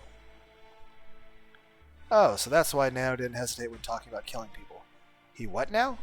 I might have gone a little overboard with my philosophical questioning. Well, Nano now won't even think about injuring himself or others. Thank you, Licorice. Very cool. No problem. Gotta do something or else I'll end up lazing around. And we wouldn't want that. Is everyone forgetting how to knock today? Is Strutzy going to have a heart attack? I sure hope not. I don't feel like performing CPR. Your loss. More importantly, how did the test go? Pretty good. It seems Nano has big plans for the future. What about the software checkup? Nano is in perfect shape. That's a relief. I was worried. What was Leia worried about? You, of course. I was afraid that despite the hardware check being flawless, something might have happened to your coding. Nano understands. Nano will not try to cause Leia and Strutzy and Lai any concern from now on.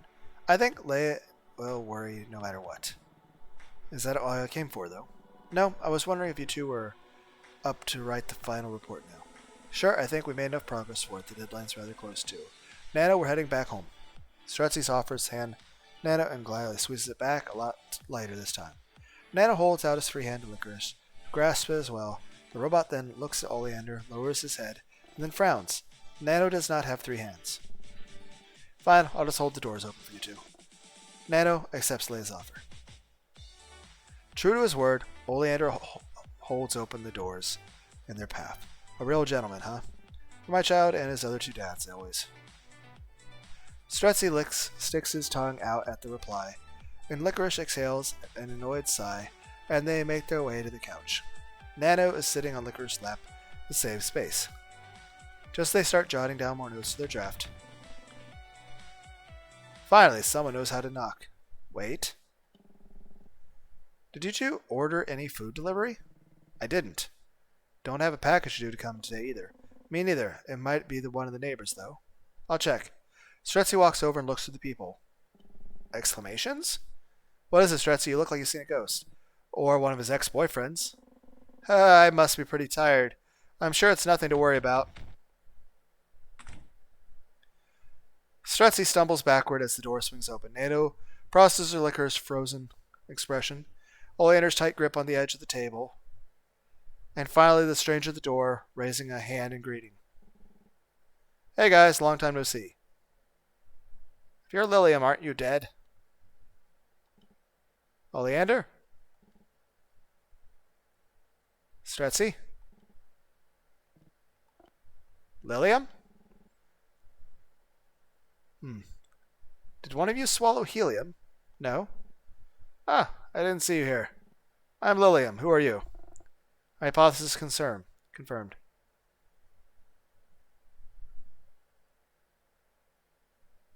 Nano is Nano. Well, it's nice to meet you. Lilium crouches down and extends a hand toward the small robot. Nano tentatively shakes it, and the contact throws the others out of their trance. Lily, is that you? Why wouldn't it be? Would have given you guys a heads up, but you know I'm not a fan of phone calls. Lilium? Are those happy or sad tears? Are you okay, Oleander? Did I come back at a bad time? Maybe I should come back again later? Man, what the hell? We thought you were dead. What? Why would I be dead? I don't know. You tell me. You're the one who left a cryptic note and fucked off to God knows where. Calm down.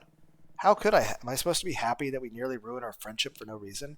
We blamed each other and ourselves. Do you have any idea how it's been for us, Lilium? After you disappeared, none of us were the same anymore. Do you have any idea what could have happened? What could have happened? Licorice, that's enough. You're not being rational. Shut up, Leia. Don't tell me that when you were crying a second ago. You're completely missing the point. We all missed the point. Lilium is alive. Why on earth would you leave a note like that? Was this some sick joke to you? Licorice. Why couldn't you communicate like a normal person? Did we ever matter to you? Papa! You matter to me, Lai. I care about all of you so much. Then why did you leave us? Licorice? Made Leia cry again. It's okay, Oleander. Stretzy, it's my fault he feels this way. It's my responsibility. It is not. Huh? Stretzy said that blaming people is less productive than focusing on positives. Leia said not to dwell on the past. He also said that emotions are not rational. Everyone has been hurt, and there were several misunderstandings. But in order to be vulnerable enough to hurt one must care a considerable amount. Licorice, Stretzy, Oleander, and Liam all four care about each other. Yeah, we cared. You said we didn't understand you, but we tried to. And you just left us without saying anything. You were all trying to do what you thought was best for me. So in return, I did what I thought was best for you. Ghosting all of us to the point we believed you were dead was for the best? No, I just didn't want to be a burden anymore. So we bothered you so much you had enough of it and left. Stretzy was right. I don't want to have been right about that. You weren't. Please believe me. I never wanted to hurt you. I know it won't change the fact that I left you so suddenly, but do you think it would help if I tried to explain? I would like to hear it. I don't know if you're just doing this for attention, but until you tell me what's wrong, it's going to come across that way. Trust me, I don't know what's going on either. Then how am I supposed to help? I'm really going to call the police at this point. No, anything but that, please don't. But there's nothing I can do to fix this. What do you want me to do? Fine, I'll figure something out. Something that's best for all of us. Wow, finally, you took a while. But I'm glad you're finally coming around. Did you say something?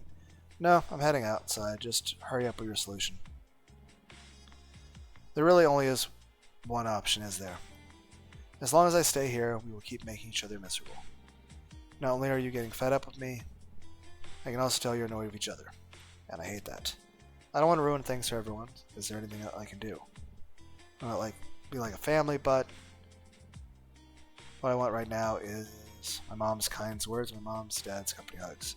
I'm a bit of a baby, aren't I? But that's nothing new. Maybe this time my cowardice will solve the problem. You guys need a break from me, and I could use a break from everything. Lily, I'm sorry to bother you, but do you want some cake? No answer, huh? That's okay. I'll just leave it outside, and you can come get it when you feel like it. But you better be fast. Lai will be coming back from his walk soon. Is he gone? Lillian, I found a form I'd like you to fill out. This should help us pinpoint your symptoms. Well, are you going to do it? I know you're in there. Alright, slide it under the door. Oh, I thought we could do this together. You see, I have 2 forms, and I figured it would be less uncomfortable if I filled out one as well. I'm sorry, I really can't right now. Very well, do it by yourself, but maybe we can discuss it together this evening? Maybe. Okay, Licorice is coming back. I need to be quick. After sending his mother a text announcing his return home, Lillian scans his room. That's it, I can use the form. Lillian picks up the piece of paper lying on the floor and grabs a pen. How should I start? To my dear friends, it's pretty basic, but I want them to know I'm not angry. Now for the actual message. I'm sorry that's all I'll leave you with, but I can't do this anymore. Almost sounds a little guilt trippy. I should make sure they won't feel bad about it. Please don't worry about me. I'm in a much better place now. Yeah, you should have included a few details.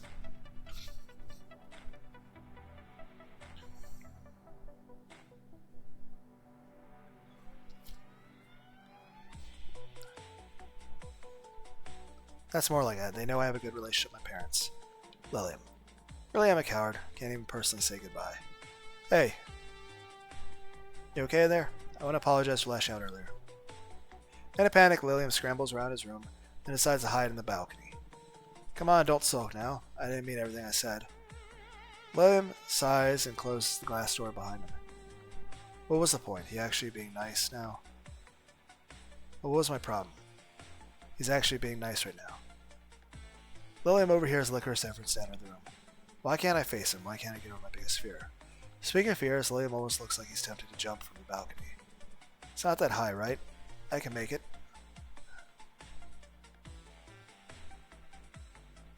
Oh wow, he's actually planning to do it.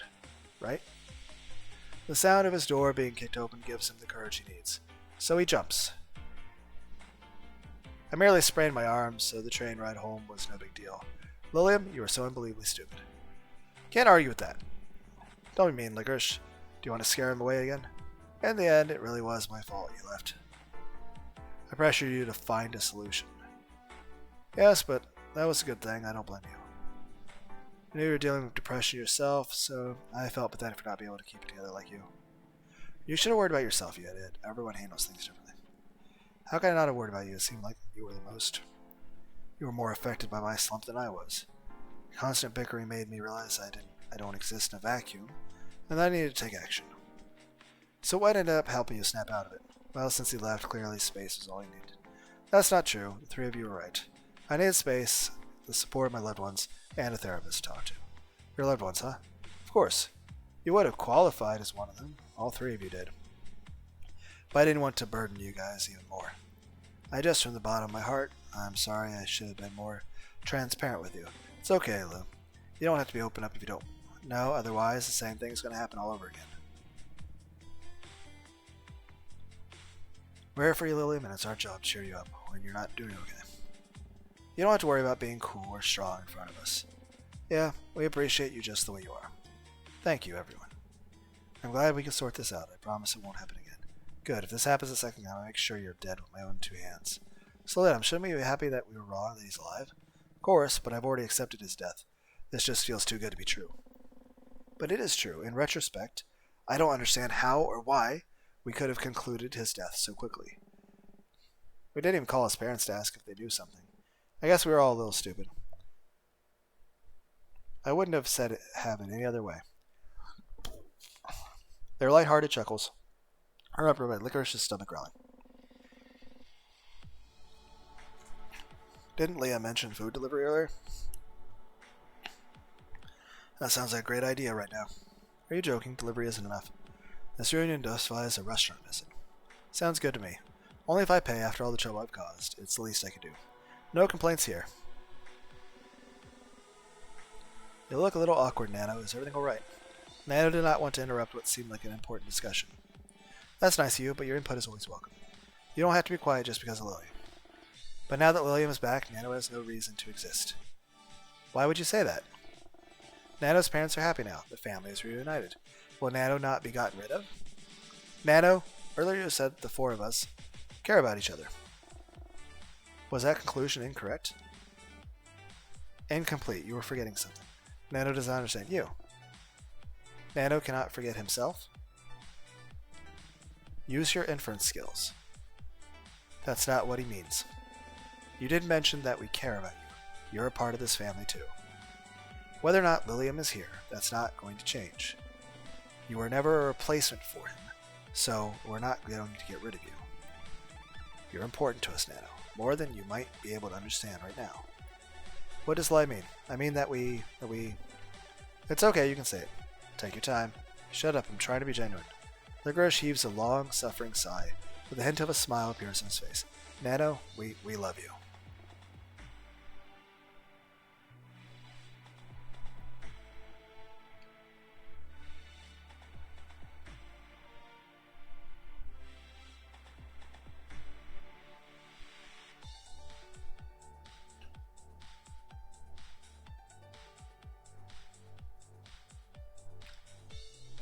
Love? Oh yes, love. Can Nano be loved? Anyone is capable of being loved. If you're not worthy of love, I don't want to know what that would say about me. This is about Nano, Licorice. Do you want us to say that we love you too? I don't want to hear that from either of you. What about Lillian? You said that this is about Nano. Nano loves his family too.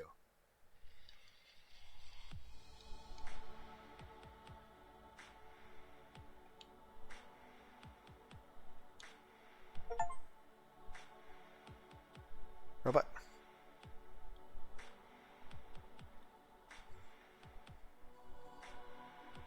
Daycare end.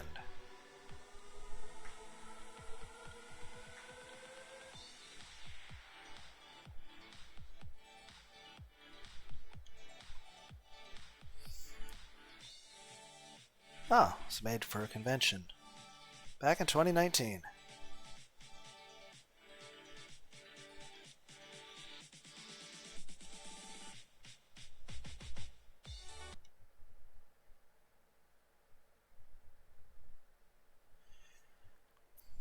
So what are the other achievements?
Well, it's a good game.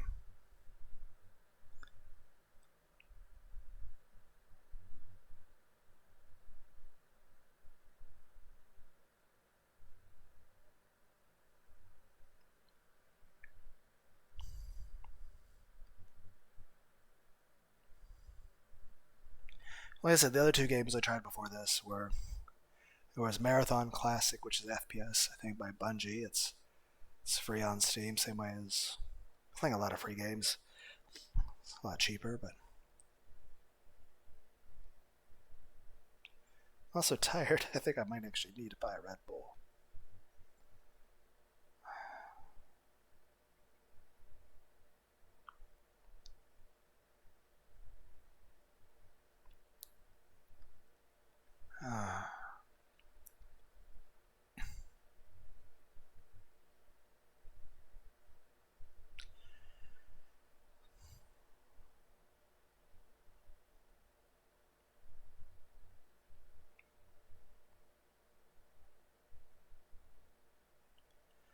Yeah, I'm just tired. Also, I gotta go pee.